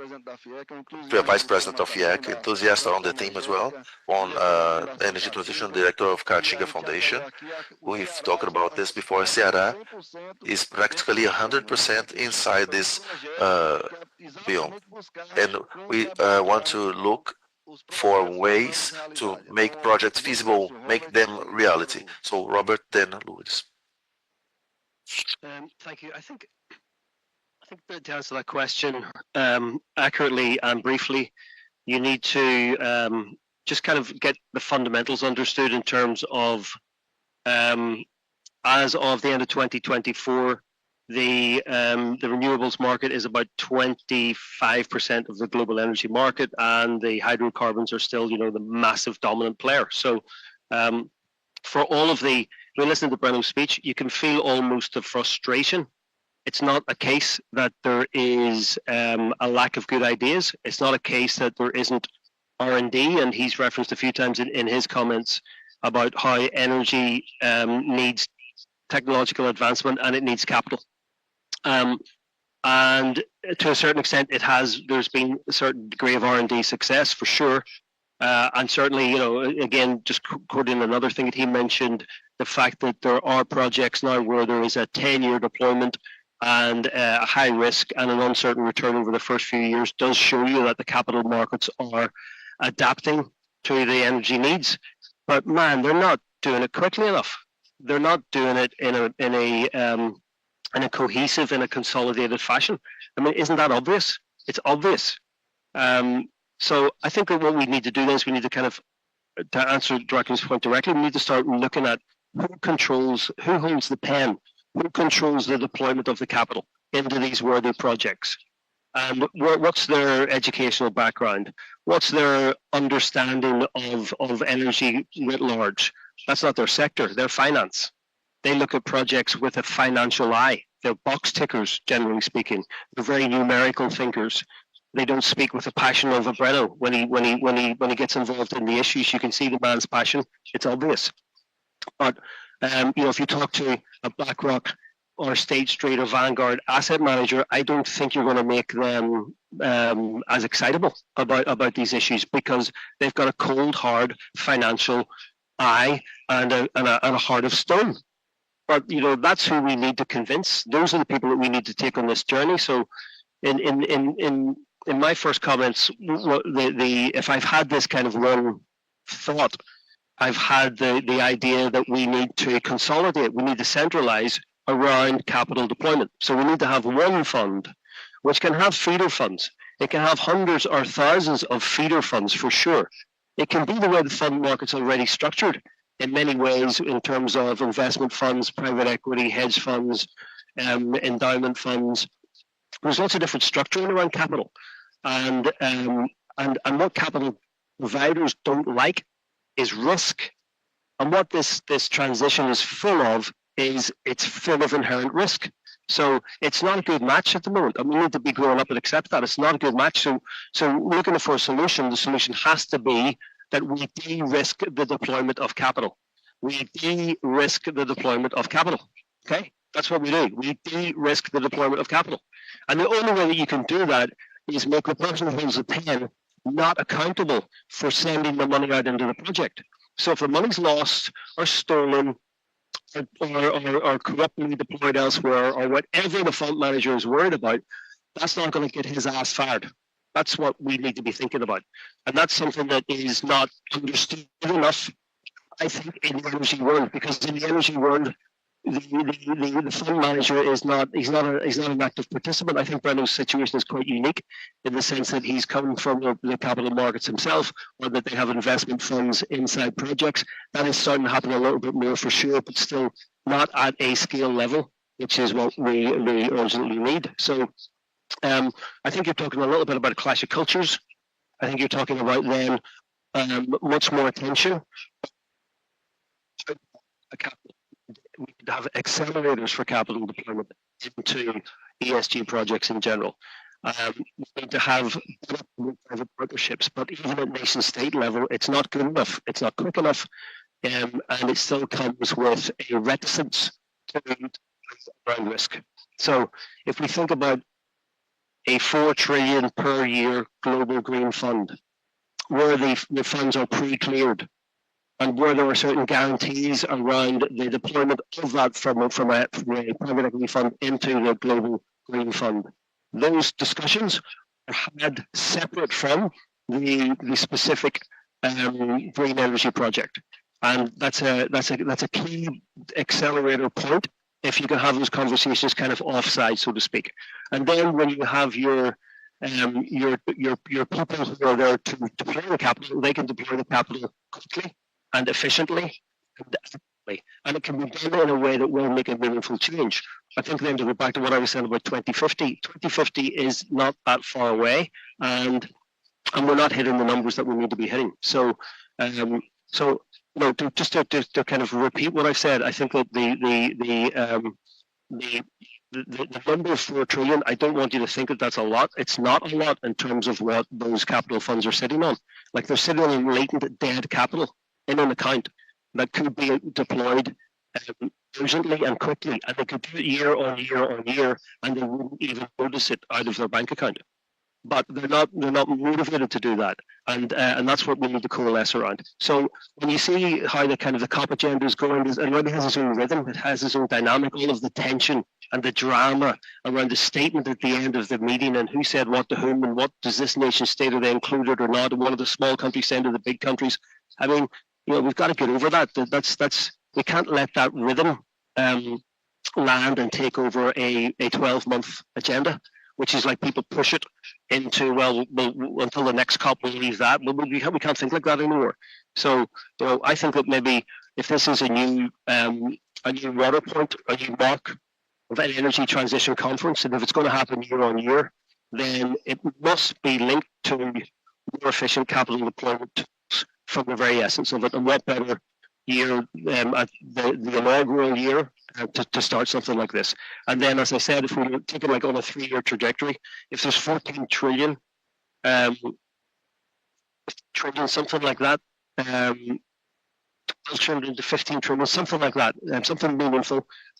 You can hit your R&D, you can hit your kind of education moments between hydrocarbon into green. You can work on the infrastructure, and then you can also fend off the oil and gas attacks and the clean coal arguments and all of that stuff that I think is just noise at the moment. I think it's just energy sapping, and I think we need to kind of rise above that. So I think I've made the point. More accelerated capital deployed in a de-risked scenario. That's the solution. Excelente explanação do. Well, excellent explanation.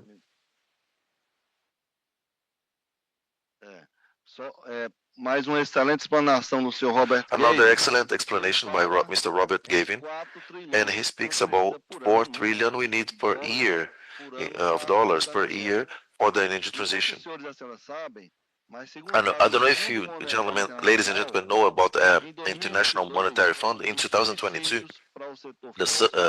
the subsides for the fossil sector totaled accounted for $7 trillion in 2022. So in 2022, that was the number. For energy transition, we need 4 trillion. It's not necessarily moving from the capital from one to the other, but it's just one of the possibilities for energy transition that exactly oil and gas sector could contribute more for the energy transition and a just and inclusive energy transition. So we have a possible convergence points. But now, just to close, our time is very rich. The debate is very rich. I'd like to thank the opportunity once again to all the presents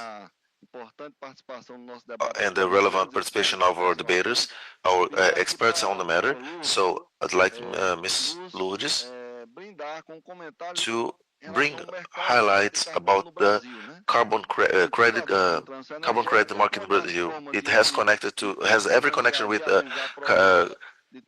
energy transition when we're talking about financing energy transition projects. It means talking about carbon credits. So I'd like her to talk a bit about that, and I'd like to thank her.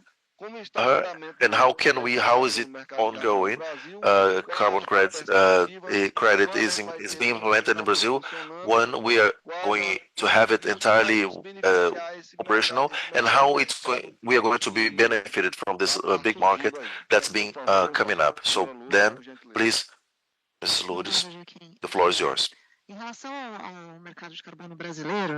regarding the carbon market in Brazil, it's been recently approved.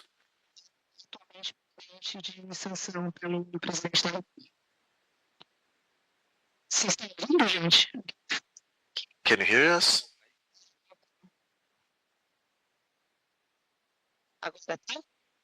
Can you hear? So, yes, no? Can I continue? Is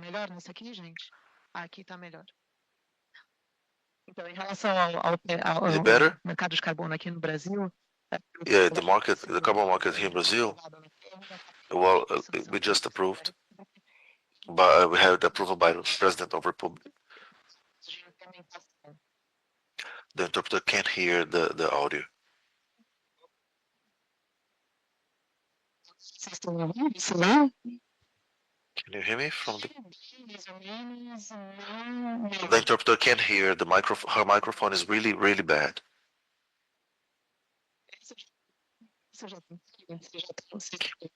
Interpreter can't hear.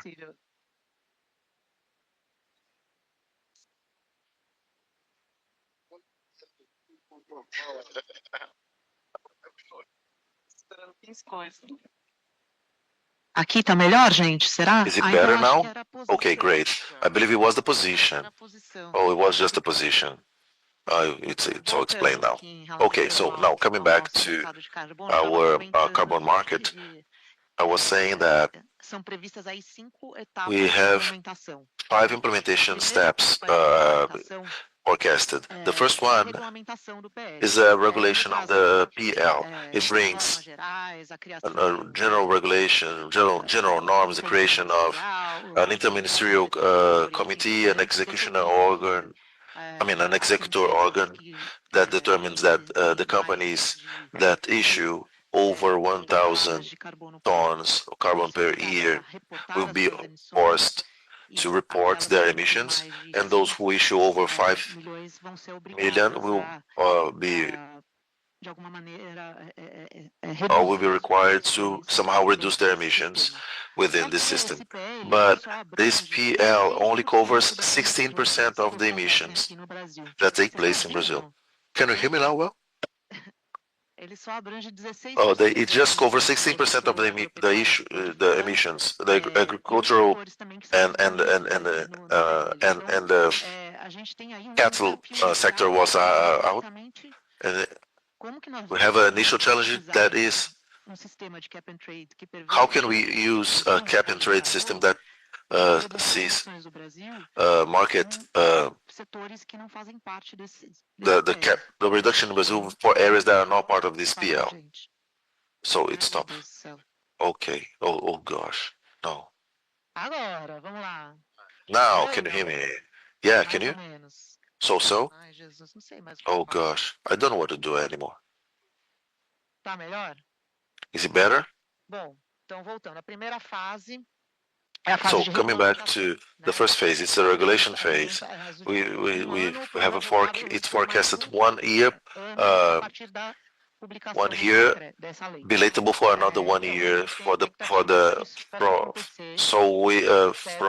signing of this law. So we have an expectation of this being doable up to 2027. Then we go to a second implementation phase, which is it foresees the beginning of the preparation of the reports that will be offered by the company for the Brazilian reduction system of emissions. So this phase is forecasted for 1 year, so up to 2028. Then we go to phase 3, which is phase where companies are going to effectively report the emissions to the government. This phase should last another 2 years, which means up to 2029. Then we'll go to phase 4, which is the phase of implementation of the first allocation plan. Oh, guys, it's really impossible. It's impossible. I think it's with me. Did it go now? Is it working? So phase 4 is the phase for the implementation of the first allocation plan for the reductions. It's forecasted to be taking place up to 2030. And from 2030 to 2035, we have the implementation of this. Hello?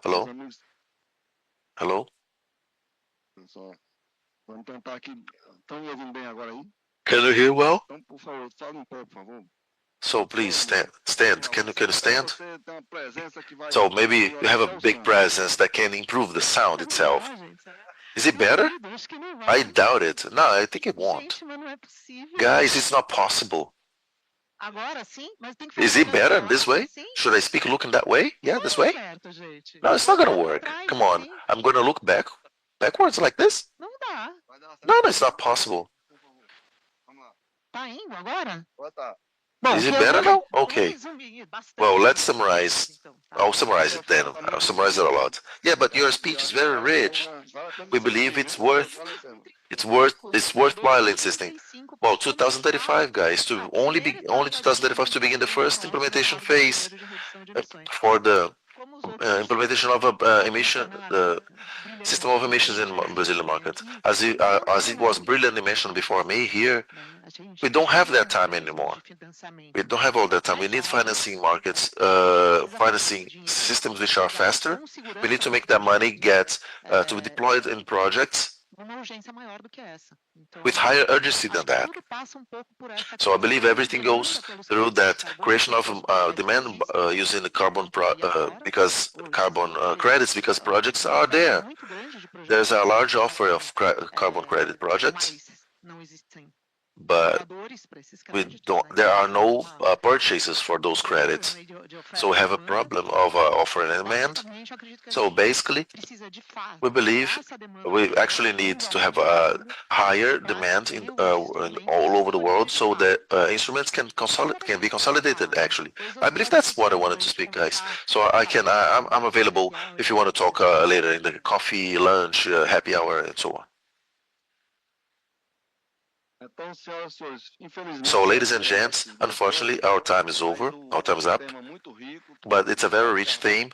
The carbon market and energy transition is all connected. They are all connected to each other. So I think the participation, as it was said by Lutz, our debater, they will be here with you along the day, so you can continue this conversation in the background, as it's so to speak. So, but thank you all for a brilliant speech from our speakers, and they have everything to contribute so that the carbon market becomes reality and energy transition can advance as it's necessary to be done in the world. We already have we are feeling on us the effects of the climate crisis. We already know what to do, as it was written on the pavilions for COP26. We need to take action. So each of us has a relevant relevant role in this aspect. So thank you all.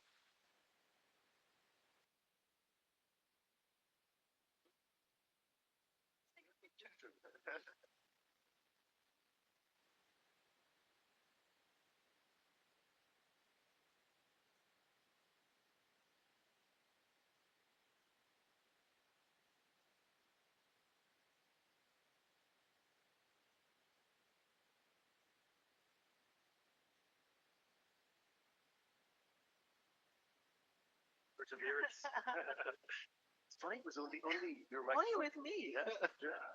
My problem. My own manager. E vocês, you are great experts. You have contributed very much in these issues, energy transition and carbon markets. Thank you very much. Do you have a done? I don't, because as a barrister, we don't carry where I don't carry, but I'll send you. I'll send you over here. So, that'd be nice. We'd like to talk later. Yes, about this. I'm at the cocktail.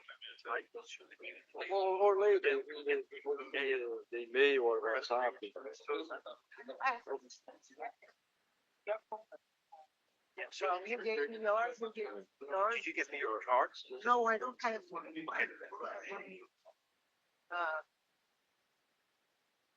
WhatsApp here, Paul.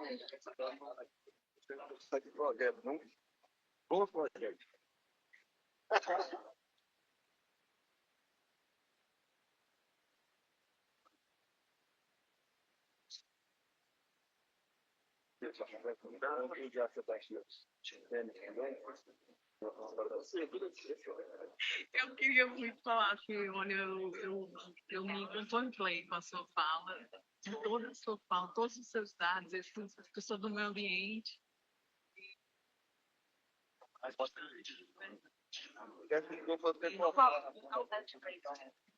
E assim, o acho que áreas degradadas, respiração. Oi, Eduardo, tudo bem? Oi, você, Eduardo? Tudo bem. Exatamente, eu gostei da tua didática, mas assim, eu queria ter uma parte para vocês, entendeu? Eu te falo, eu tenho que passar os dados que eu ia passar. Não, ela faz só a comercialização. Ela faz a comercialização.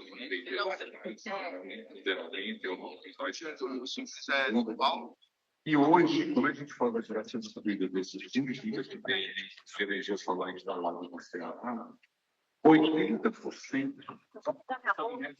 Tais, eu vou sair por aqui. 80% dos gigas eu falei 800 megas. Cabe muita gente, suspetou, refletir realmente o impacto da geração distribuída de sistema nacional. todas as instituições elas falam nota, ela tem que ser mais específica para que os benefícios das gerações distribuídas sejam calculados nessa questão.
Tá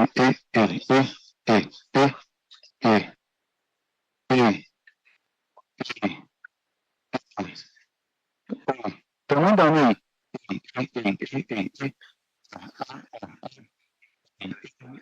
Isso.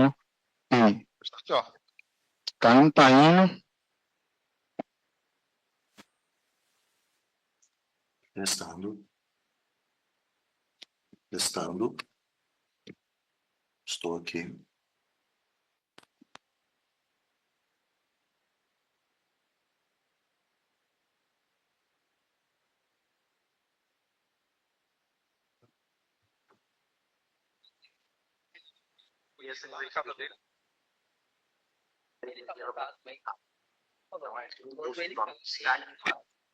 Estou falando, testando.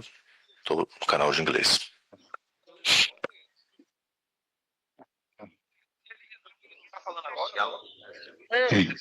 Ele pode é isso que eu tô. Ele pode não.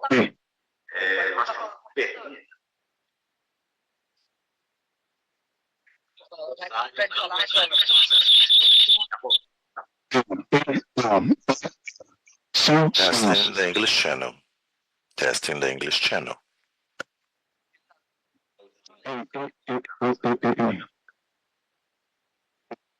Esse aqui tá chamando aí.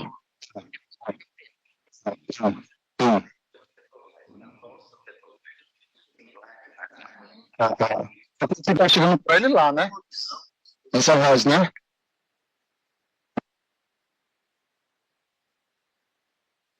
Calma. Ah, tu trouxe só o meu dele, né? Ah. Então eu tenho que te mandar R$4. Não, tem que ir lá pra eles. Não. Porque ficou pra mim e pra tu a coca. Mandei pra ele. Quem tá falando de coca? Pois é. Coca-Cola. Coca-Cola. Aí, caso o Matheus vai falar, ele sobrepõe. Só vai ser. Coca-Cola.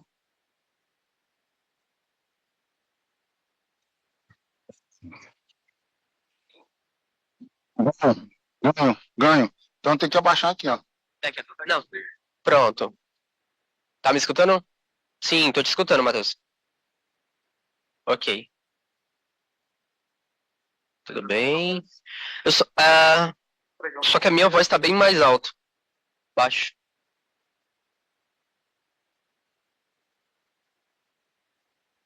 Aham. Tem a saída original, também, entendeu? A sua, quando você fala, tem que sobrepor.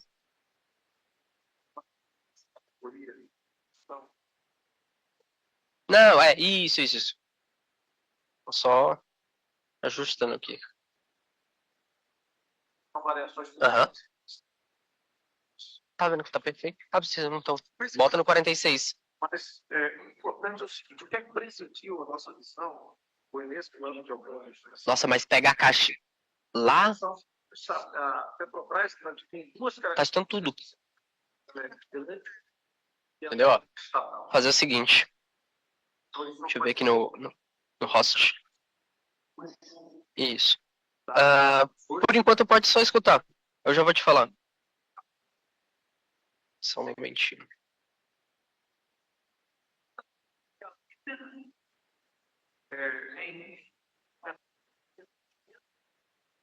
Alô?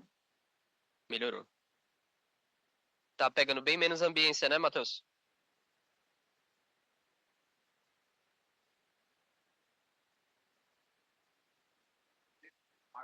Ok. Testando. 1, 2. Oi, som. Beleza. Pra vocês também tá ok, né? Ficou um pouco mais baixo. Aí, no caso, pode compensar um pouco no teu volume, né? Ah, tá ok. Tá, deixa eu... Ajustei aqui um pouco mais. Aumentei um pouco. Tá, deixa eu aumentar aqui um pouco. Pronto. Matheus, eu vou começar a falar agora. Por favor, faz a tradução. Só para eu fazer um teste aqui, falando. Isso, exato, exatamente. Só porque eu tô achando um belo Just áudio. because I think my audio is very loud and I think I want to see if it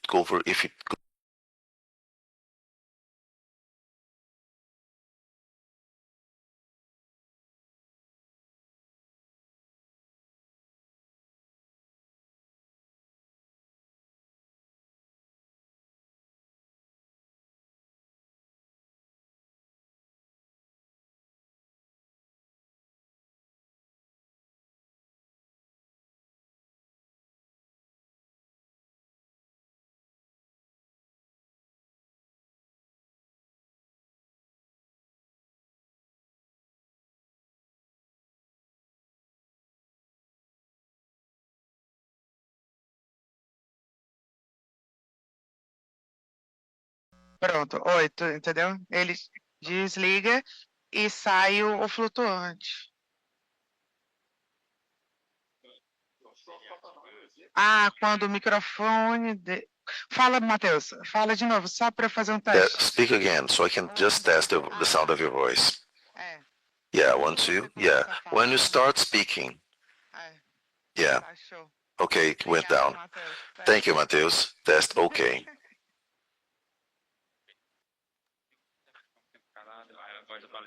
Yes, or we should stay in English channel. Não, fica aí 2 minutos. No problem.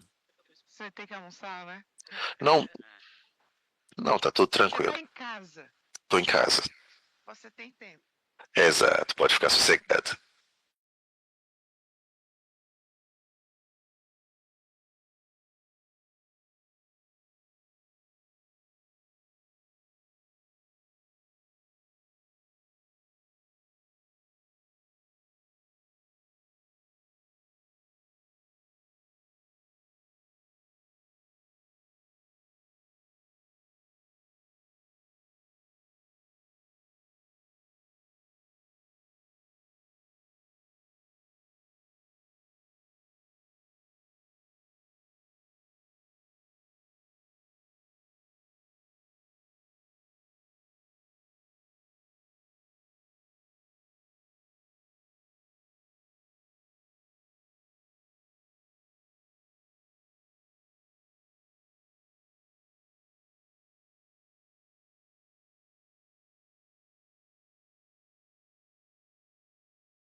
En estos 25 años no me acuerdo de haber visto tanto entusiasmo en este sector de biocombustibles como el que estamos viviendo ahora.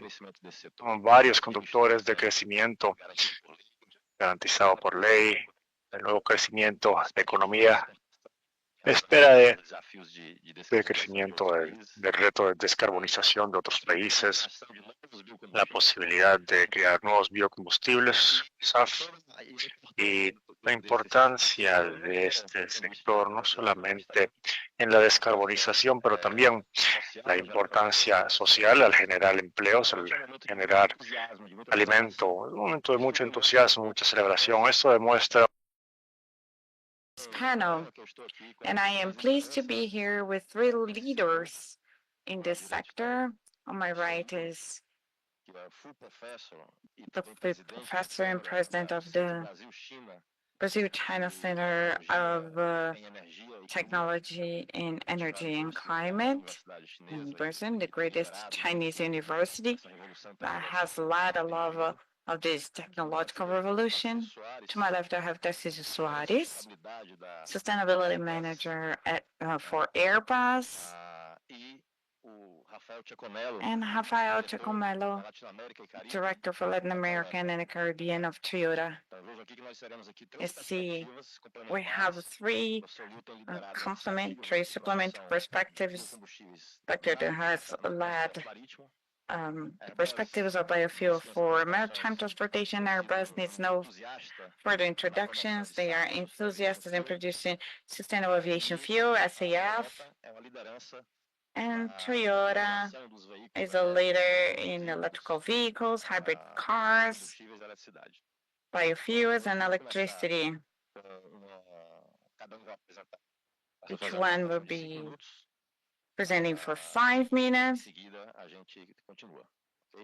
and then we go on. Let's start, please. Introduce and speak for the first 5 minutes.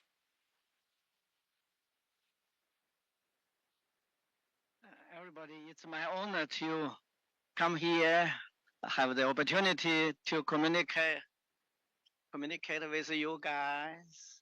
As Expedito said, I came from the Tsinghua University, which is especially engineering dedicated education and training and innovation university. My research field is not only bioenergy. Actually, I like to say is biorefinery. This is why I started the communication with Brazilian partner as early as 35 years ago. We know Brazil have the leading position of the bioenergy and bioindustry. As you know, now our everything is so strongly reliant on the fossil carbon resources, from the fuel, materials, clothes, and transportation, everything. So if you check the fossil carbon resources, including the petroleum, natural gas, and coal, was the ancient biomass. So theoretically speaking, the everything can manufactured from the biomass also can be manufactured from the fossil carbon resources can be also manufactured from the biomass. So this is the so-called new model of the industry. Is the biorefinery. So use the biomass as a feedstock to produce the fuels, chemicals, materials, and so on. So according to this opinion, I think Brazil have a huge potential to develop the biorefinery, not only the biofuel, also including the bio-based chemicals, biomaterials, and everything. So this is why when Expedito told me, this workshop here, if you are willing to have some communicate with the attendees, I say, hey, it's my pleasure. I like to communicate with you guys. I believe China have a huge demand and Brazil have a huge potential to supply the bio-based products, especially the biofuels. So I believe China and Brazil have a huge potential for the cooperation on the biorefinery industry. Thank you. Thank you, Professor Leo, for your first words. Agora eu gostaria de convidar Tarcísio para falar desse Now I want to invite Tarcísio to speak about ARPA's to decarbonize the sector, that in the aviation sector. And you have 5 minutes. Thank you. Do you hear me? Bom, muito prazer. Nice to meet you. Nice to be here. I'm Tarcísio Soares. I am Strategy in International Business and Sustainability Manager at ARPA's. Thank you so much for being here, dedicating a little bit of your time to hear what we can contribute in terms of biofuels and decarbonization in the aviation industry. I will start by speaking about the Airbus and what happens with the aviation market. Airbus has been in Brazil for 50 years, approximately. We work here with 3 business units. Helicopters, we are the only helicopters company outside of Europe and the US. We manufacture H225, H125 helicopters. And besides commercial aviation, all aircraft, as you can fly, that starts with an A, A320, A321, A319 Airbus, and also defense and space, where we supply technologies, satellite technologies and image technologies throughout the world, including Brazil. So even considering that the aviation industry is responsible only for 2% of greenhouse gases, 2 to 3%, and in transportation, there are 16% to 18% for carbon emissions. We took the responsibility of decarbonize our industry for the following years until we reach the goal of 0 emissions in 2050. Airbus has been working within all the scopes 1, 2, and 3, to be able to decarbonize its operations using renewable energies, and also play the advocacy role and the scope to decarbonize our products with the use of our clients and also the supply chain. It's important to use spheres of work, so that's only how we can decarbonize the entire ecosystem of the aviation industry. Aviation industry is what we call hard to abate. It's hard to decarbonize it because it's very complex. So even with the pandemic, we retrieved the condition to serve flights in the pre-pandemic era, and there were investments made to improve its capacity. But once we improve the capacity to serve and we can fly more, it means that probably we are going to emit more CO2. And with the decarbonization, it's intrinsic to our system. So we work in these spheres to decarbonize the aviation industry in the activities I collaborate with, and we invest on.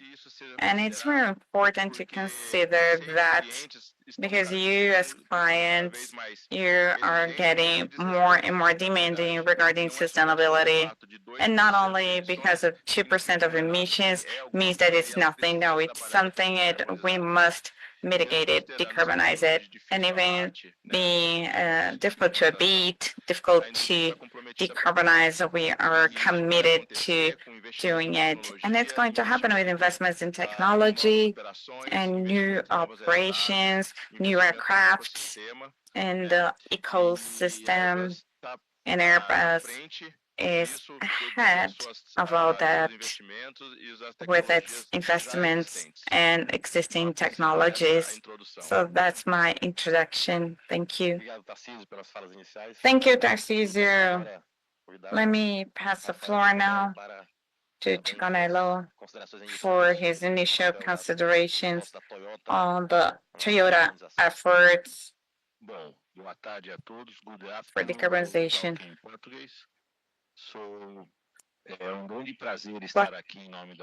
It's a pleasure to be here on behalf of Toyota, speaking to you. We brought a little presentation that shows what we are doing as Toyota in the automotive sector. I don't know if you can play it, otherwise I can speak freely. But basically what Toyota has been building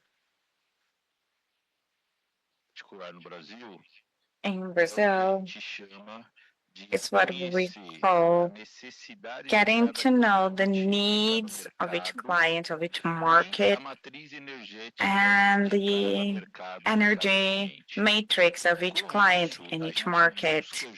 With that, we aim at effectively working on the decarbonization process, which is the reduction of the more immediate form according to what the client's characteristics require. So we aim at bringing this message. So here in the back, you see not all customers, not all clients are the same, and not all realities are the same. Toyota has been trying to understand that and development paths to carbon neutrality, which are all the paths that lead to carbon neutrality. And there we start a journey that goes through electric cars, electric vehicles, and these and the hybrid cars using combustion motors with added efficiency and using also hydrogen. We are saying, sorry, the sound is cutting.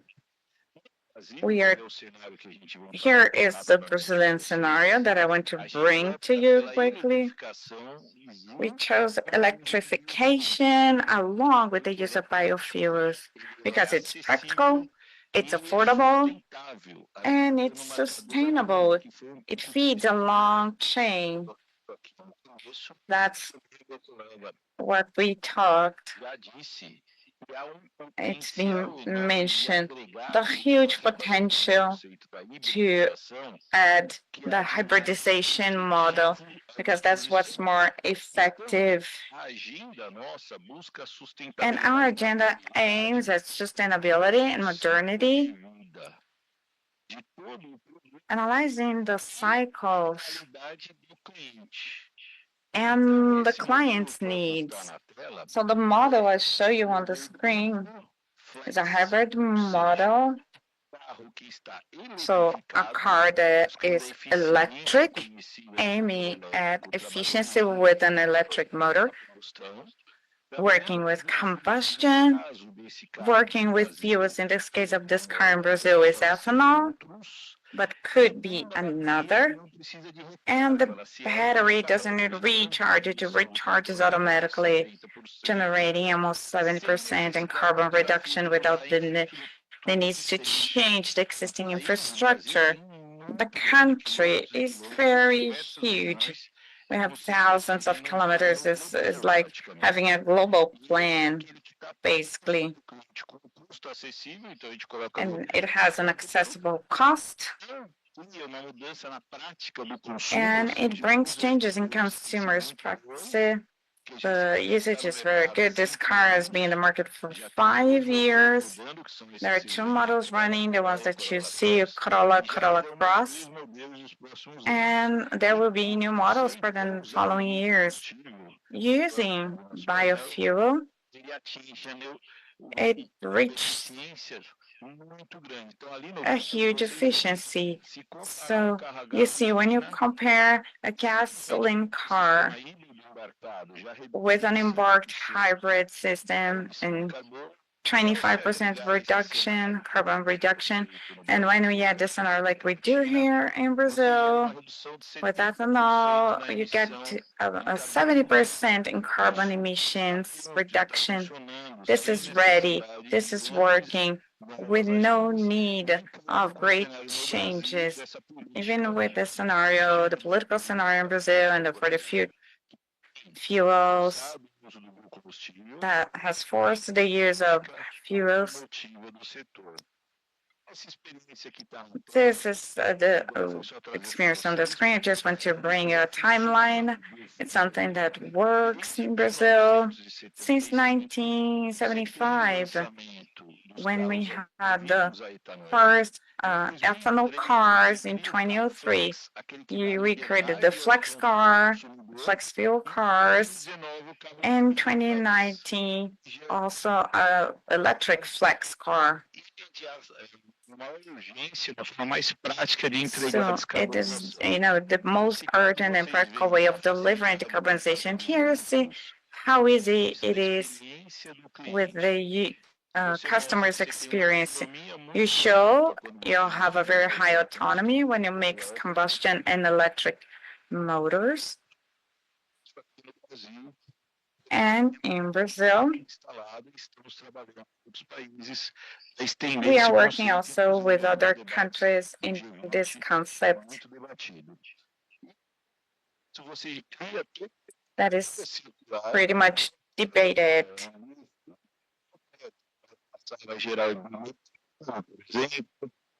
So, when we add ethanol to electrification, you gain capacity to get decarbonization in different moments and different types of cars.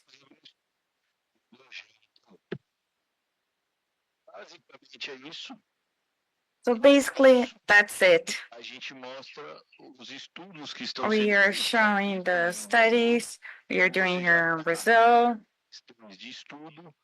So this is what I have in terms of a study, in terms of ethanol, biomethane cars, a cheer from ethanol. In 5 years, we will have this flex.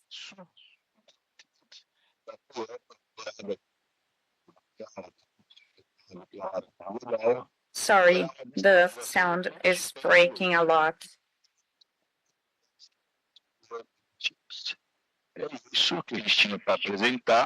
So this is what I had to use. Acho que você traz de forma muito ilustrativa, né, essa versatilidade. So we bring very illustratively how versatile biofuels can be. They go beyond decarbonization. Now I have one question for each speaker, and each speaker shall have 5 minutes to answer. We mentioned ethanol. Professor Liu, we have been part of the initiative demanded by the Chinese companies in order to study the potential for the production and use of biofuels for navigation with a purpose to meet decarbonization goals of China. Could you please elaborate on that, speak about this initiative, your expectations, and the projections in terms of opportunities to Brazil? Yes, as Expertito say, we collaborate with the Brazilian partner, proposed an initiative on about the biofuel production here in Brazil, especially for the maritime transportation. You know, the aviation and maritime transportation is not easy to driven by the electricity. So we have to use the liquid fuel. How to finish the decarbonization target, especially for the vessel, the maritime transportation. According to my knowledge, as my colleagues say, the aviation contribution to the carbon emission is about 2 to 3%. The maritime transportation is roughly the same, 2 to 3, but it's a really huge contribution to the carbon emission. So how to promote the maritime transportation for the decarbonization? What's the technological solution? The best way is just blending the biofuel to the traditional fuels. Of course, there's some politically consideration or something. Yeah. The best way is to directly use the biodiesel. The engine, the huge engine for the vessel transportation is very easy. It's practical, and also is currently is the cheapest way. But the some regulation, the certification say depends the biodiesel from where. And you know, some big company, maritime transportation company, proposed to use the green methanol from the green electricity to the green hydrogen, and then to the methanol. But now the methanol, green methanol is much costly than the biodiesel and even ethanol. Also, the engine should be modified to suit the methanol. If finished the suitable, if finished the modification, it can burn the methanol. Also can burn the ethanol. Ethanol here is much cheaper than the methanol. So this is we have many of the solutions. Just as my colleagues say, the affordable, practical solution is the current solution. So we have the ignition. Why we have the ignition? Because when I invested the possibility to create the bioenergy for the transportation, the maritime transportation, we noticed here in Brazil during the last 50 or 60 years in Amazonia, the forest-traded land already reached 31 million hectares. The government, NGO companies tried hard to reforestation, but the demand is where. So we proposed to reforestation, restoring the degraded land to create a biofuel chain, biofuel supply chain in Brazil. So this is our initiative. Fortunately, I got the information from the Brazilian Minister of Agriculture. The Brazilian government also have such a ambitious program, want to restoring 40 million degraded pasture land in the coming 12 years. So I think the initiative is very much to the government target. So this is why at the beginning I say in Brazil and China, not only China, actually for the world, have a huge potential for the cooperation, for the carbon neutrality.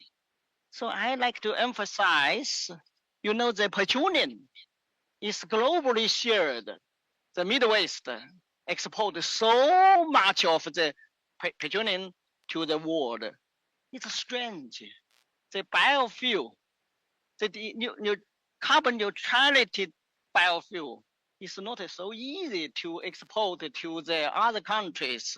We think the biofuel produced here in Brazil have the biggest advantage potential to produce the biofuel should be more and more internationalized for the consumption. That will be the solution. Thank you. Thank you, Professor Little. As he said, program had the potential to really transform the biofuel industry in Brazil. There's a huge demand in Brazil. Although we have a very big biofuel industry in Brazil, our the application of this biofuel is mainly concentrated in domestic market. Essa é uma grande oportunidade e quem So it's a huge opportunity.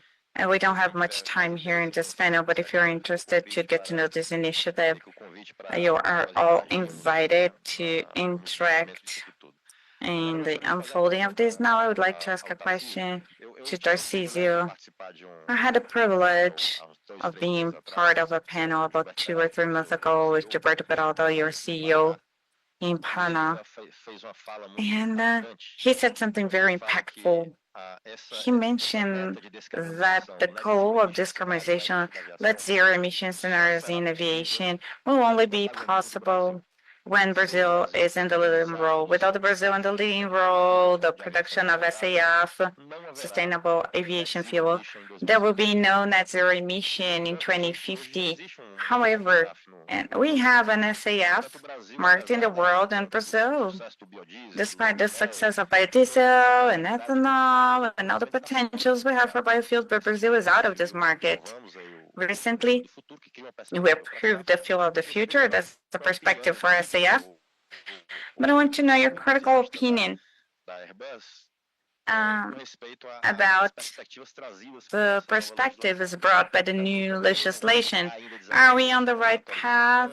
We still have some legal frameworks that are relevant. Are the documents ready? What is your perspective to start this industry of SAF here in Brazil? What Gilberto Peralta mentions is really provocative. It tends to reinforce the fact that Brazil has some features to produce biofuel, considering the energy matrix and the benefits we have that many other countries don't have. We understand that Brazil is crucial for the plan, the decarbonization plan of the aerospace industry to happen because of its capacity to produce biomatter for the production of biofuel. Regarding regulations, Brazil is a pioneer in Latin America because it was the first to pass a law for production and trading of SAF, sustainable aviation fuel, and this law makes it mandatory for air companies to use SAF in their decarbonization processes. Of course, it's not a volumetric mandate. It refers to the percentage of decarbonization, so the air companies can use SAF within their decarbonization processes, well, at least 1% starting in 2027 until 10% starting in 2037. This increases the demand of the use of biofuels, and that's part of the business. Along with it, and when the law passed, other nations were taken, like BNDES and FINEP, FINEP, got together for investment programs in SAF, biofuels for SAF, and maritime fuel, biofuel. The initial idea was a 6 billion reais budget to foster projects, and recently, in total, only for SAF, the aviation fuel, 43 projects were presented, and the budget was 120 billion reais. It shows that with the public policies, how public policies can foster the development of SAF, that's part of what SAF can contribute. And the other side is the opportunities we have. In 2023, for instance, the world produced 600 million liters of SAF. This 600 million liters represent only 2% of all biofuels produced in the world.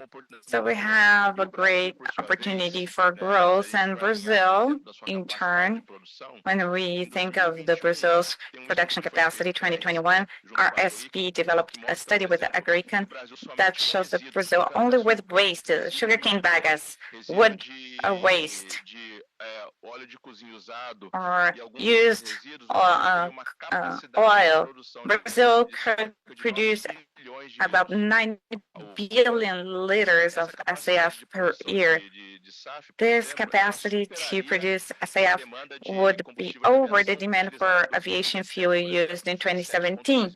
It was 7.2 billion liters. So Brazil's capacity is huge. And besides, another factor that shows Brazil's capacity is the development of the agro industry. Brazil has about 100 million hectares of degraded land that could be used for agricultural expansion. No other country in the world has that capacity, and the capacity of degraded land is even greater than many countries in Europe.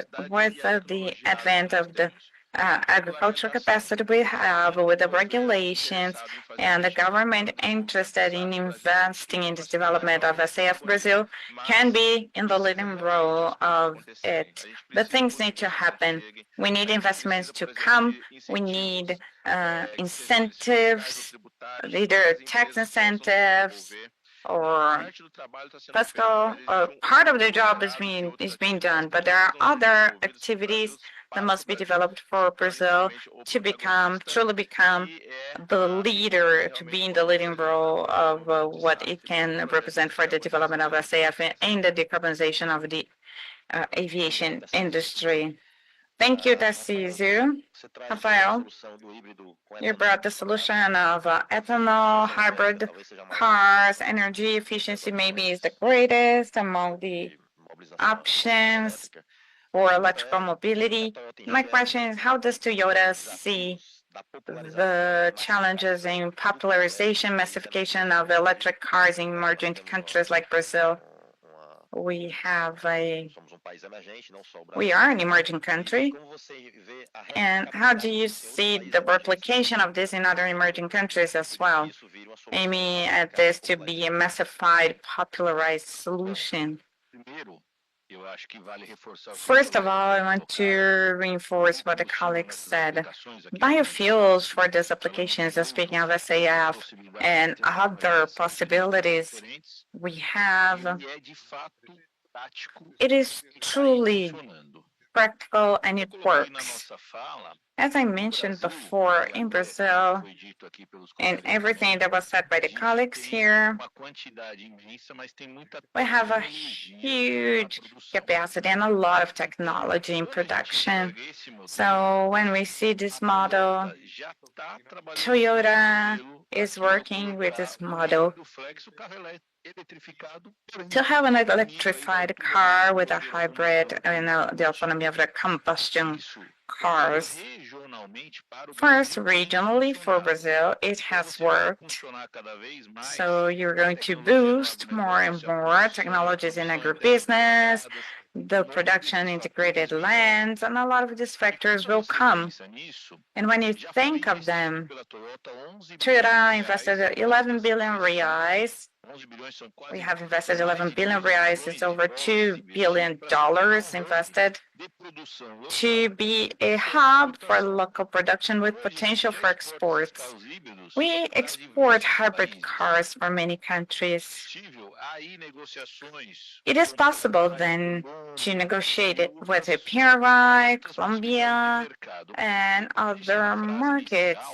Because as I initially said, there are regional differences, but when you get to the global south, you have many countries that produce sugarcane, and a lot of sugarcane. Let's speak of India, Thailand, we have Colombia, and other countries. From the moment you see the visibility of having decarbonization with this technology, you can amplify that with local production of biofuels. When you get the USA, for instance, you already have a great production of corn ethanol. And all this market will solidify, and you can link your agribusiness production from each country with the generation of biofuel. That's what we're talking about here. And the industry of mobility. The automotive industry, Toyota is present globally. And when you show it, I have great perspectives that this model will work for other countries. And we do have interactions generated like in the forums for energy transition in G20, where many countries have come to us to have this kind of exchange with the private sector. And then the public sector comes along with it. So there are possibilities, and matrix and their energy matrices are different, but they are also similar.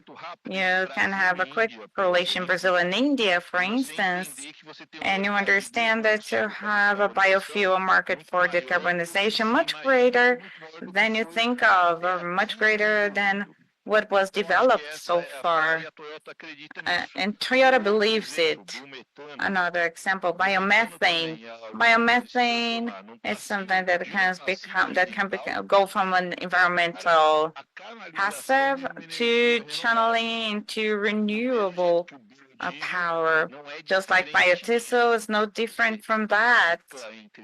You recycle, in quotes, or you destine part of your production for a very efficient fuel. We have more similarities than differences. It's just a matter of putting the policies in the private sector to see these opportunities. Wonderful, Rafael. Rafael has just brought an important aspect. We brought the perspective of maritime fuels, aviation, automotive, and every time we see new energy sources and the challenges of having a new biofuel industry has a lot of similarities, and we can learn a lot from what was done in the past 25, 30 years. I think with the way is much more paved now than it was decades ago. I want to pass the floor with some extra minutes, reducing the delay for the rest of the event for the next sessions. So very briefly, could you please make your final considerations following the same order? Professor Liu, Tarcísio, Rafael, thank you so much. It was an honor having you. You have 2 minutes for your final remarks, okay? And I want to thank you all for coming.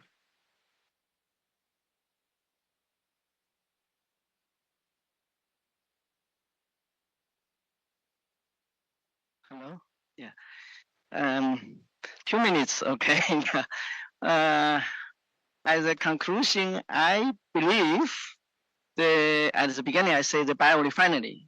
Biorefinery means from the biomass to the fuel, energy, materials, biochemicals. So I believe biorefinery was one of the key solutions for the decarbonization, for our future, because the biorefinery, of course, the products also emit the CO2, but the CO2 comes from the atmosphere. So this is so-called the carbon neutrality.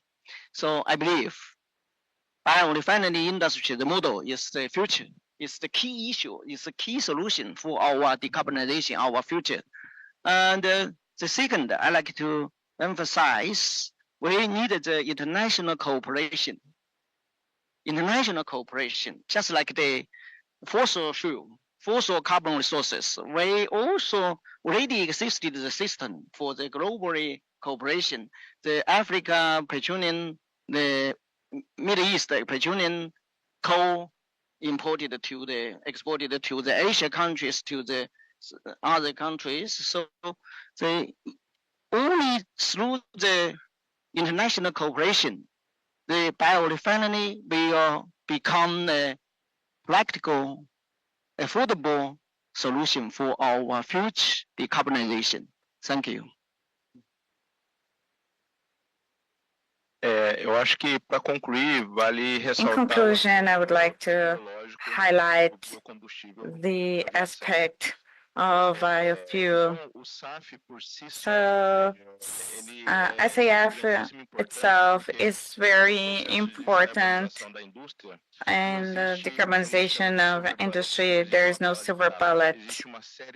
There is a series of activities that must be developed, just like having more modern planes, improve airport infrastructure, develop market activities like offsets.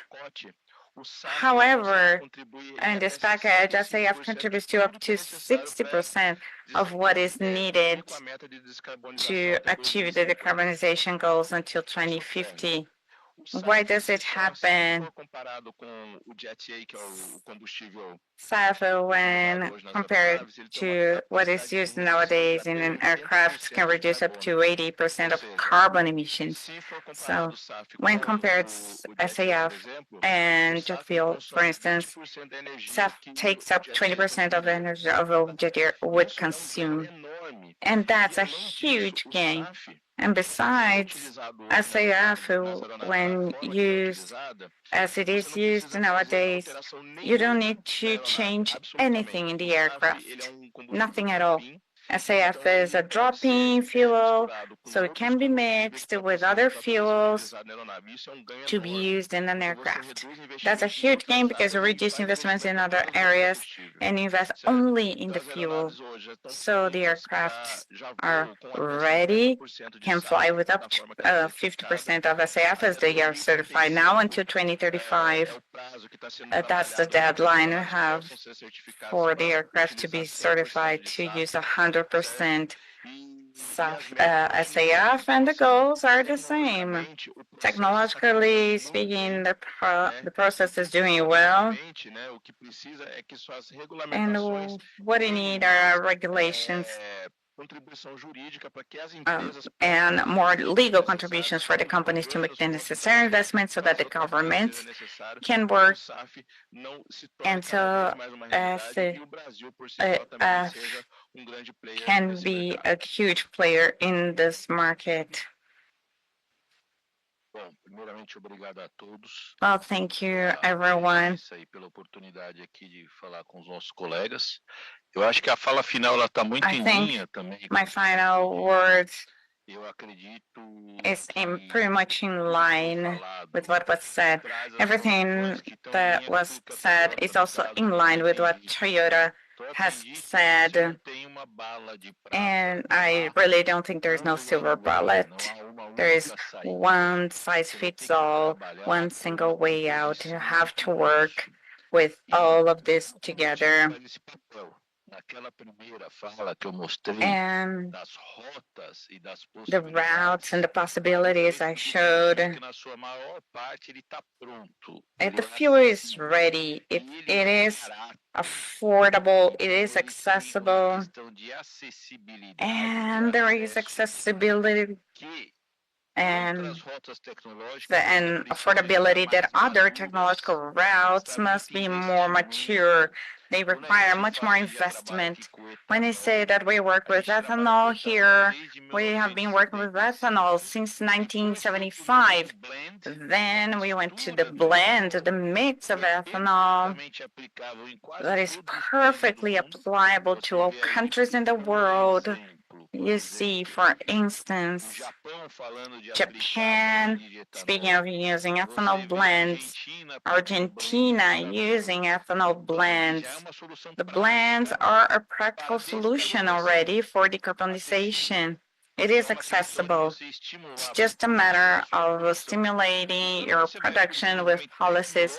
When you go to technological development, the fuel in general is much easier, does not require a lot of changes. It's just adaptations that are possible, and technology and human knowledge are ready to do. And the demand will bring even more demand, more production, generating more demand and more scale.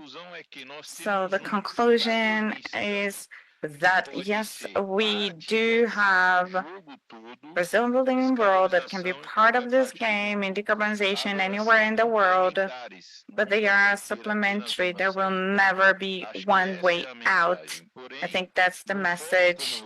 In a forum like this, with people from other countries, having contact with the whole world, we saw it is possible and that this path is possible and accessible. Thank you so much. Yes, you see that Airbus will keep making aircrafts regardless of the make of the fuel. The aircrafts exist because we need to travel long distances fast. Same thing with Toyota. Toyota will keep manufacturing cars whenever the energy matrix has its blend.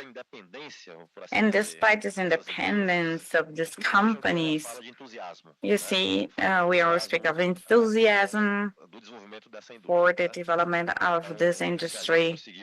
So if in this panel we were able to pass on the message of the importance and the challenge at the same time in the projections, the optimist projections we have, I think we did our job here. Thank you so much for your attention, and we are available for future interactions. I want to invite the speakers for an official picture. Okay. Thank you, folks.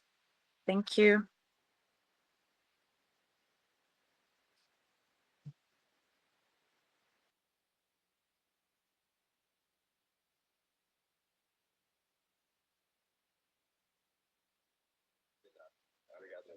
Mas foi bem fechado. E como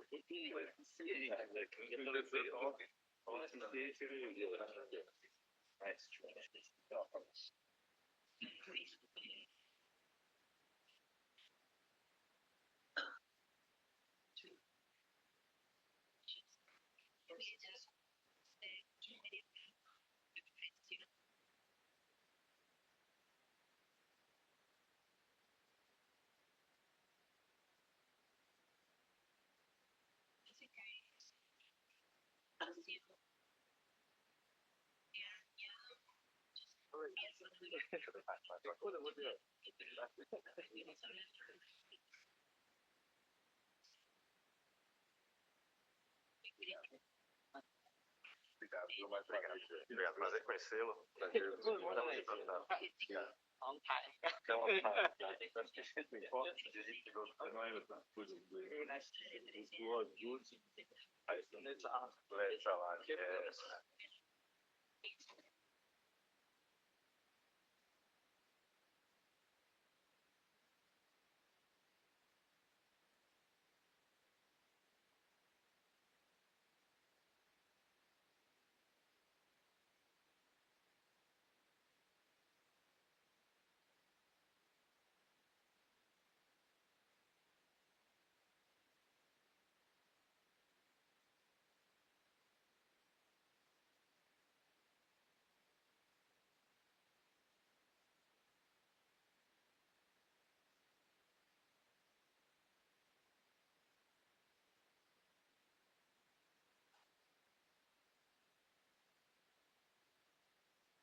Testing.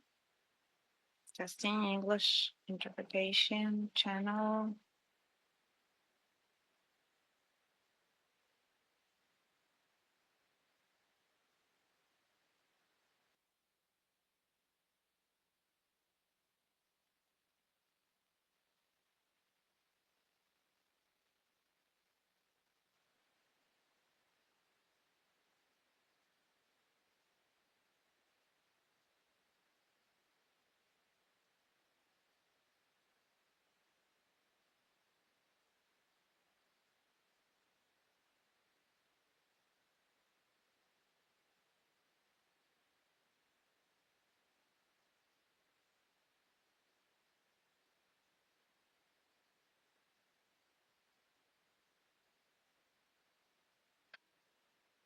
Tá dando 46, né?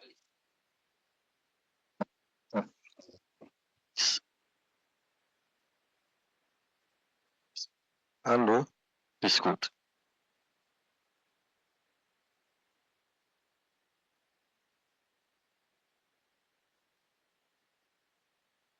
Eu sou um moderador, tem que entrar na frente.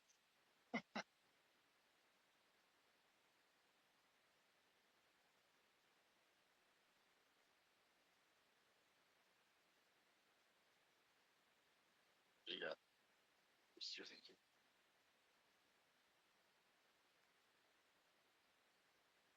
Ordem. Tá. Lá.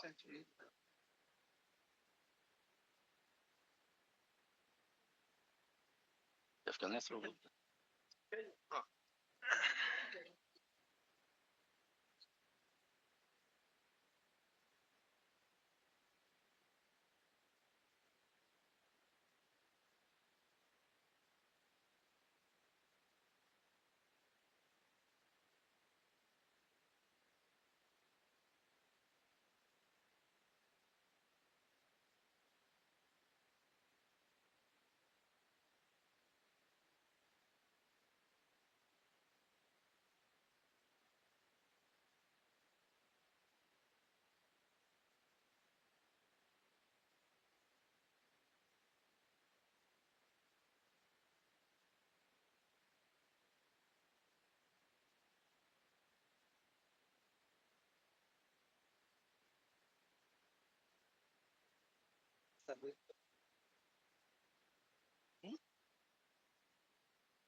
Você pode, né?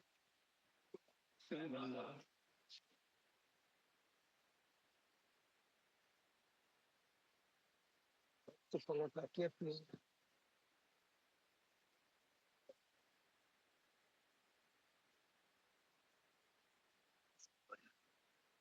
Boa tarde a todos. Vocês me ouvem bem? Tá tudo perfeito? Good afternoon. Do you hear me? Bom, é prazer haverá aqui It's a pleasure to moderate this panel in terms of energy transition, that is the use of marine spaces with the use of these technologies. So today we have the presence here of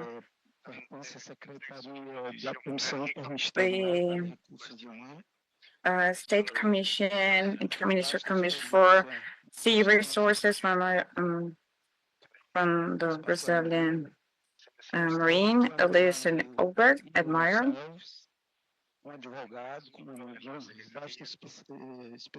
Also, a lawyer with a large knowledge, Igor Maia Gonçalves, from the sectorial chamber.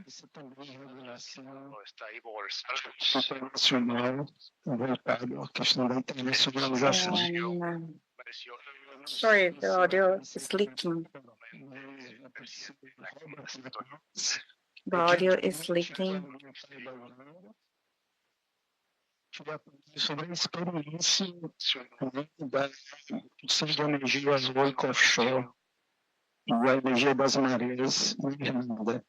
Para esse conjunto, diria... So sorry, the audio is leaking. O objetivo geral é explorar a energia marinha com fonte renovável para a produção energética dela.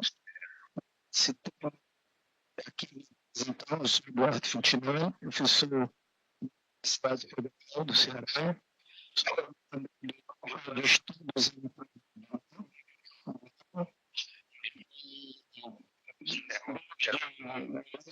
das questões do Brasil.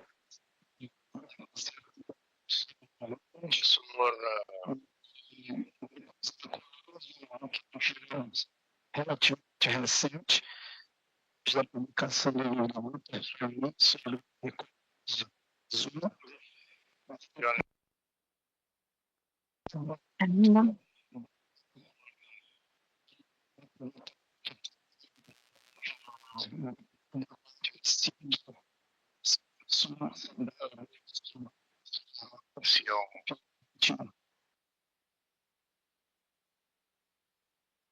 Is still leaking and breaking a lot.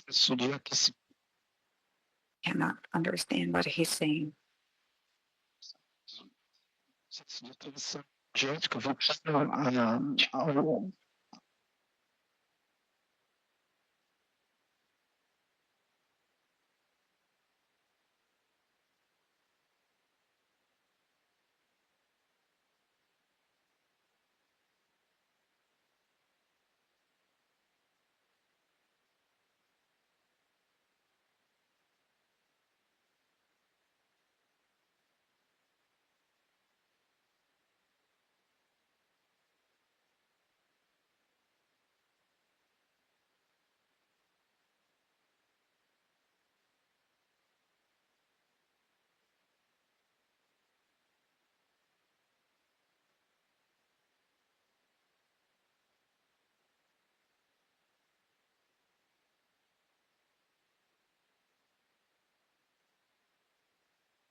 Can you hear me?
Okay, now we can hear a little bit.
Okay.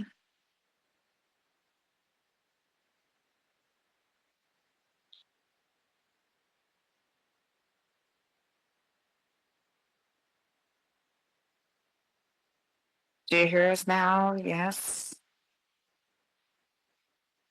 Yes.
and for investments. So energy transition has been a very hot topic lately.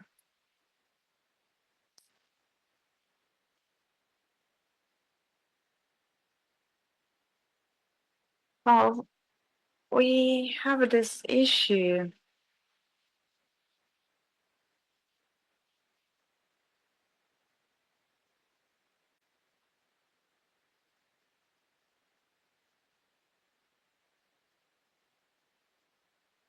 Or it's impossible to understand.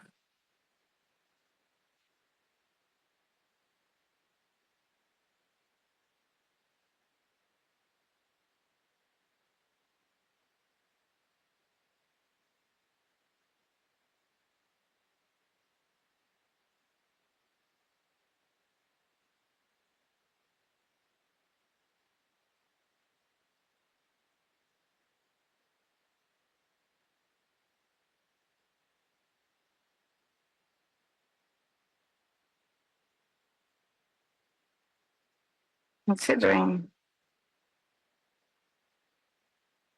this is a discussion,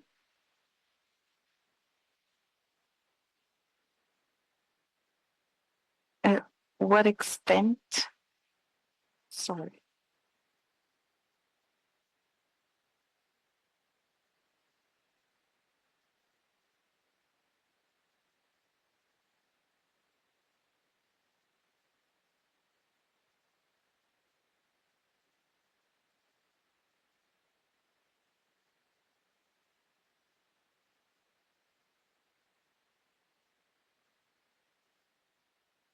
whenever we see a positive character in it, considering the interests in the sector that has an impact,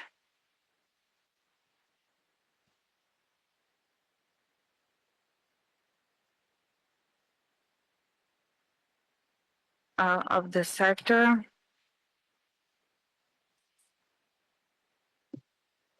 of logistics, as mentioned.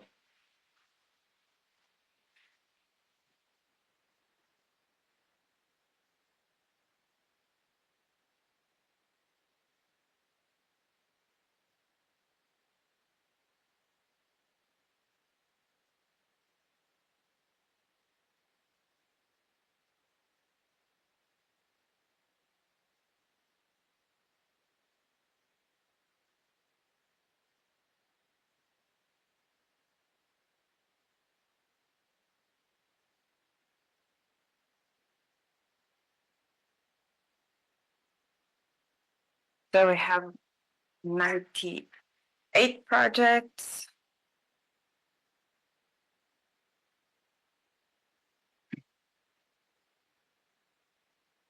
And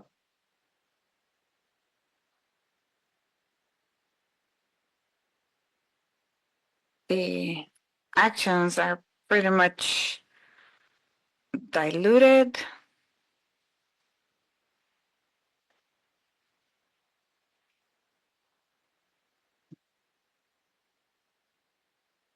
No, I'm so sorry. It's really, the sound's not really getting here.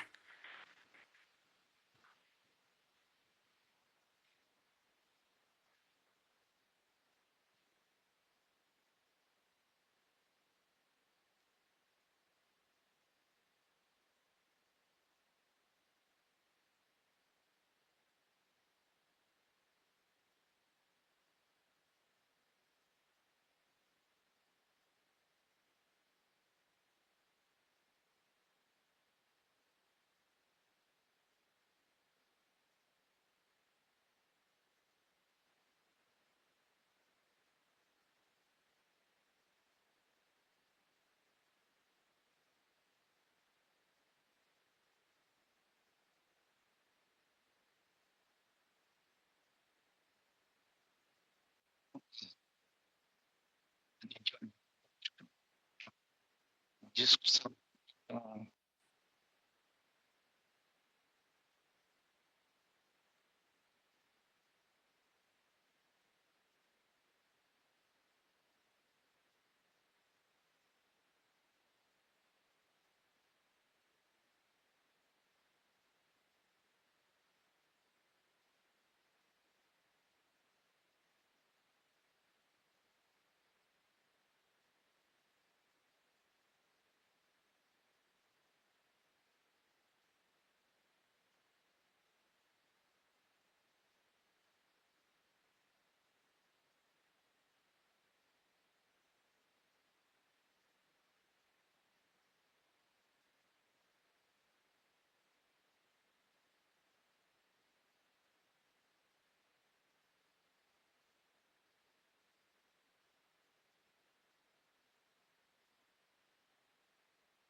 That's a matter that, when discussed,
there's a matter of sustainability when we speak of transition, energy transition.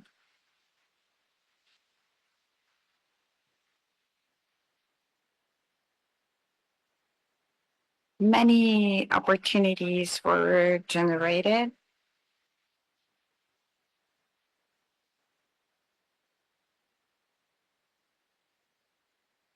And there is something systemic that needs to be verified. So there are different levels of maturity to see this matter. And we have to take into account all aspects, but considering the offshore industry is related to the hydrogen industry a lot,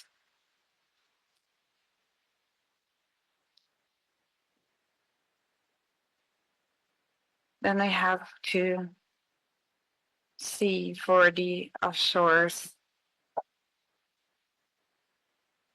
inside of its entire chain, how to be more sustainable. So all the impacts we have in those reverberations need to be mapped, not only for the present reality.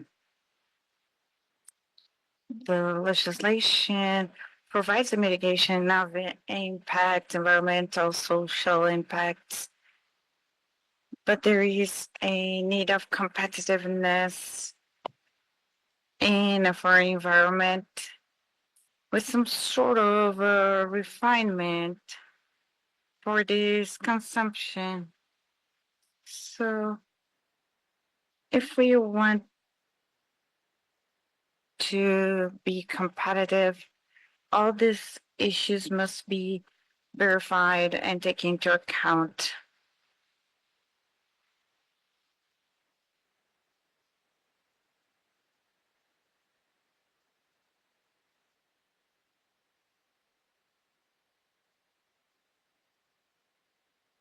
I want to add two things.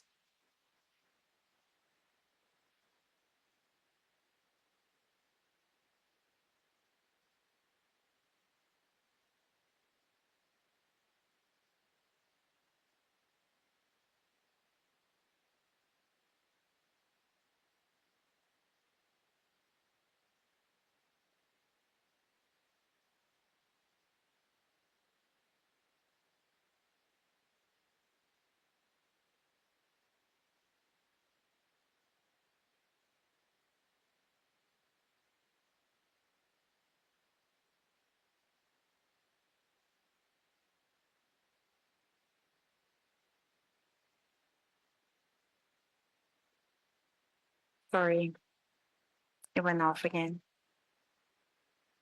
I'm truly sorry.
Necessidade da descarbonização da nossa economia.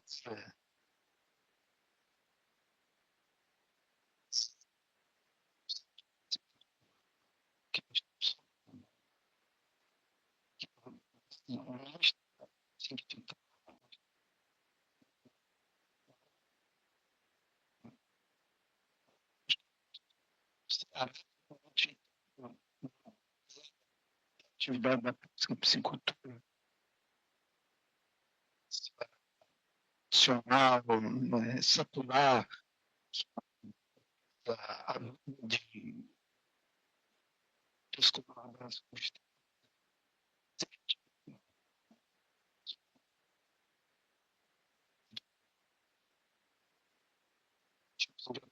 Teste, teste, testando.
Atividades também.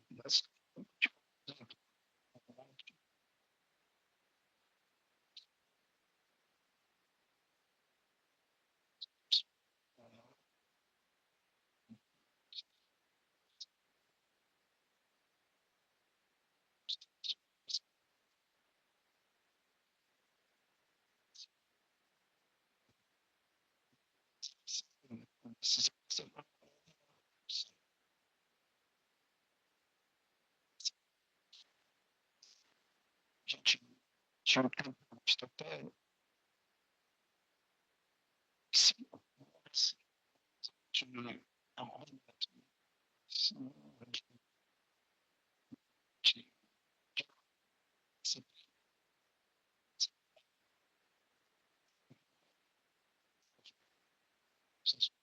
Considerações finais.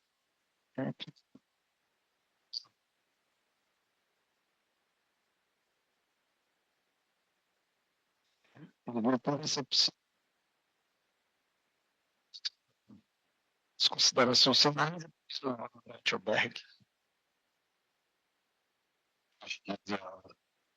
Sem dúvida, toda essa questão de planejamento é extremamente importante. E aqui, que sai, está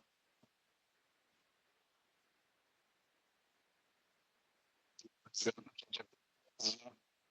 atividades.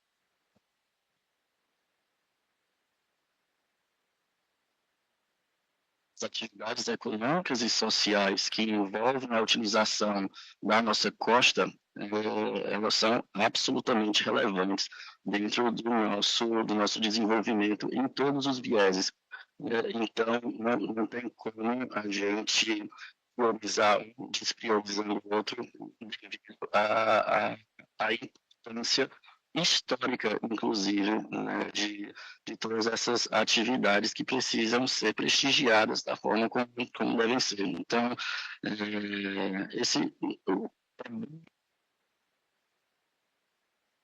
sobre isso e trazendo todas essas controvérsias, porque se existem controvérsias e ela está trazendo o processo é porque elas estão sendo, de alguma forma, consideradas dentro do modelo que a gente está desenhando.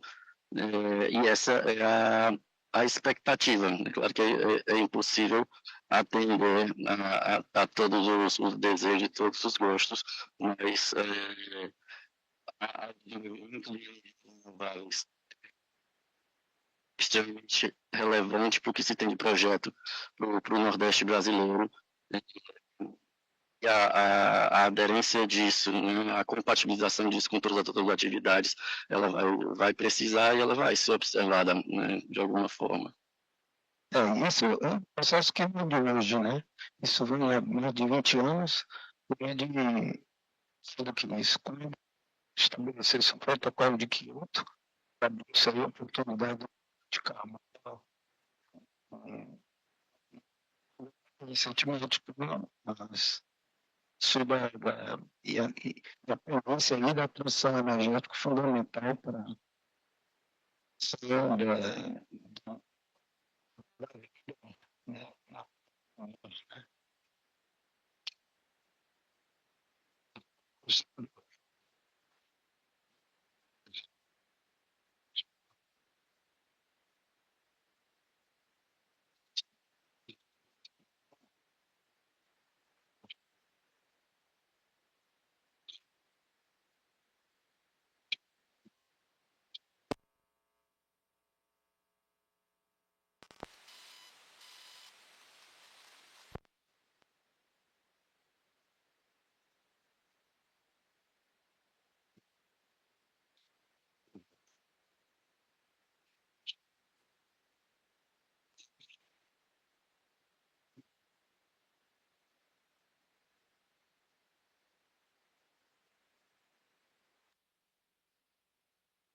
mas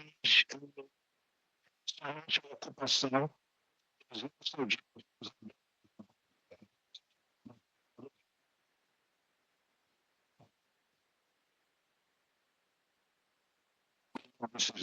marítimo.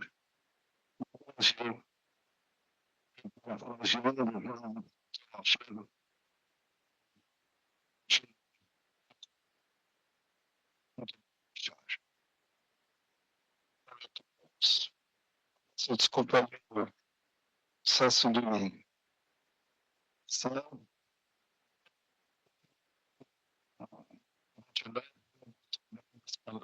desse livro.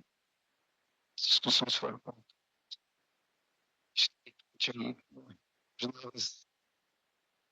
atividades que envolvem no mar.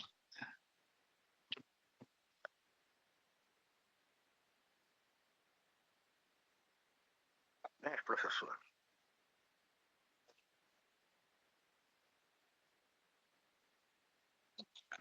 Foi complicado, mas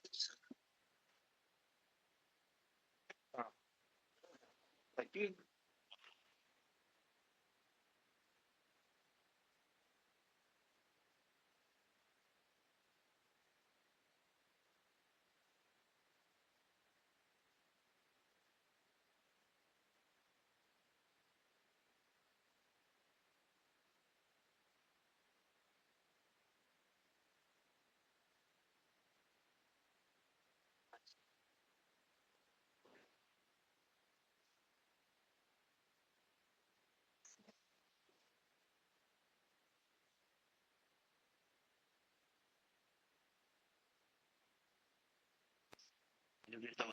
Pois é.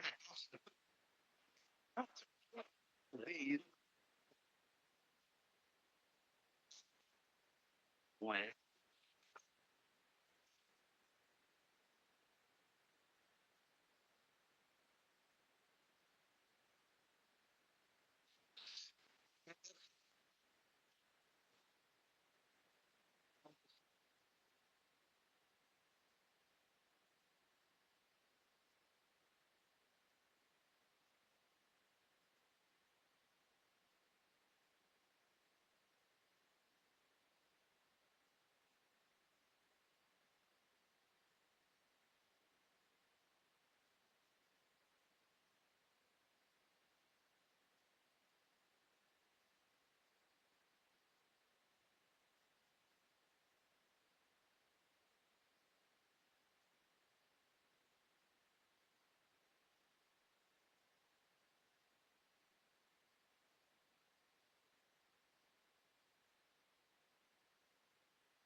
Isso aqui, né?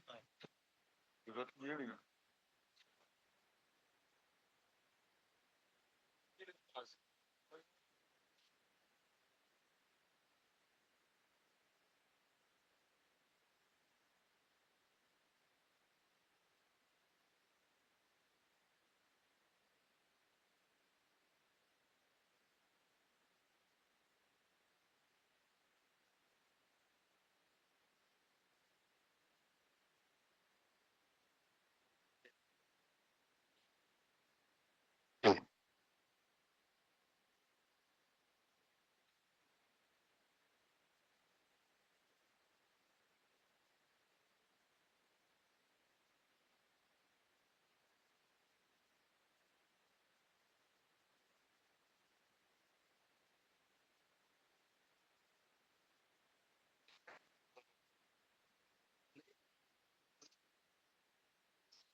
Desculpa, Rita. Você tá me escutando?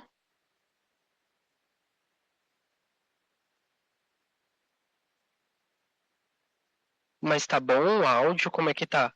Ou tá falhando, alguma coisa?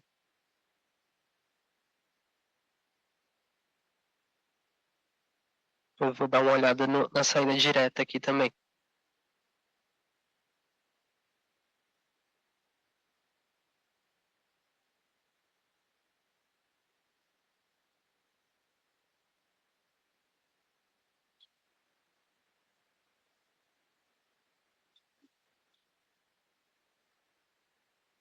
Oi, oi, som. Oi, oi, som. Teste. Oi, oi, som. Teste. Rita, como é que tá a minha voz pra ti? Tá ok? Tá ruim? Como é que tá? Qualidade de som. Você tá me escutando?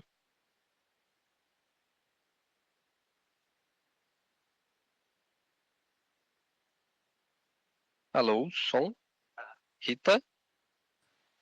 Tá me escutando? Tô no canal inglês agora, talvez. Eu confundi aqui. Cadê a Rita que ela tava... Maurício também tá na atmosfera, né? Tá ok? Minha voz?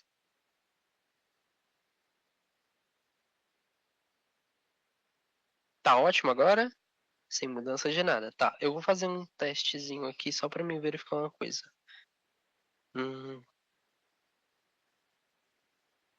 Tá, eu tirei o rádio. Se eu ligar... Tá.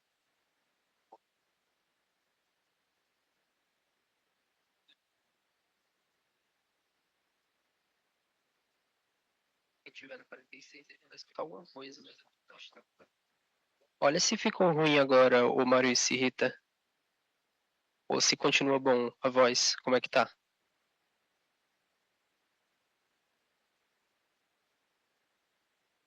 Ainda tá bom, não é? Ok, tudo bem.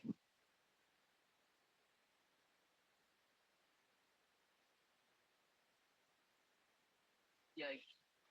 O microfone só fica ruim lá. Nossa.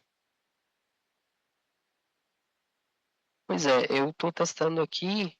Aí, tipo, o microfone tá na minha mão, tá próximo aos computadores, até perto dos rádios e tudo. Só que antes tava no palco. E no palco tava dando aquele problema aqui na atmosfera. Não entendi. Realmente eu testei diretamente e tava ruim o sinal pra vocês, não tava chegando nada através da interface de áudio. Aí agora que tá mais próximo aqui, tá ok.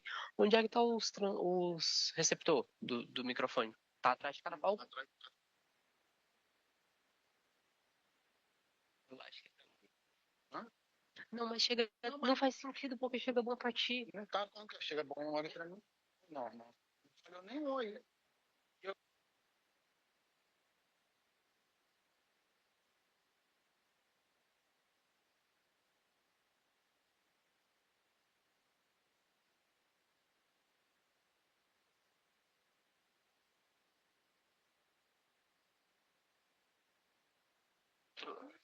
Oi, som. Maurício, tu ainda tá escutando? Rita, tá me escutando ainda? Oi, teste. Vocês estão me escutando ainda? Sim, tá me ouvindo no canal? Tá me Rita, ouvindo? Maurício. Sim, sim. Ah, pera, só um momento. Mandaram mensagem no... Eu ouço. Ah, mandaram aqui através do... Tá. Mas o áudio tá perfeito, né? A qualidade tá ok, não tá dando ruído, não tá dando nada. Tá perfeito, você está ouvindo a gente. Não, deixa eu pegar aqui meu rádio pra mim poder tentar escutar vocês, só um momentinho. Eu vou pro canal...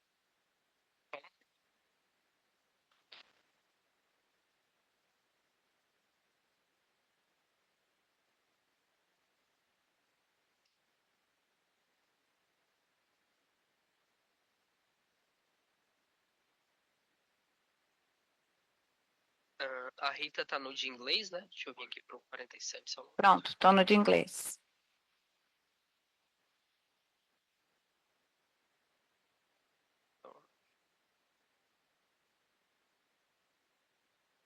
Pronto, agora eu tô no 47. Mas eu tô me escutando. Tá. Aí a Rita tem que falar. Oi, tá me ouvindo no inglês? Perfeito. Pronto. Então, tô te ouvindo super bem. Será que talvez não fosse a base mesmo, né? Que estivesse longe, não sei. Vou ter que analisar o que é. Não seria a base do microfone, não. Não? Porque, olha, agora tá perfeito. Isso, tá ótimo. Eu só tenho que analisar o que é. Tá. Você quer que a gente espere aqui? Pera, né? Que o Pronto. 46 é o direto. Deixa eu ver aqui. O Maurício tá Uhum. no Tá no espanhol. espanhol. Isso. 40. Tá, só um momentinho. Pronto. Maurício? Perfeito. Tá ótimo.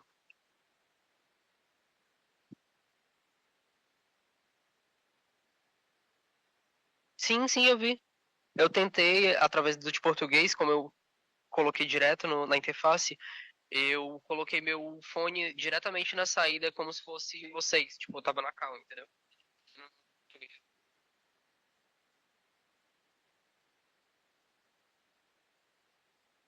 Isso. Isso, foi alguma coisa em relação, mandando o áudio para cá, pro Zoom.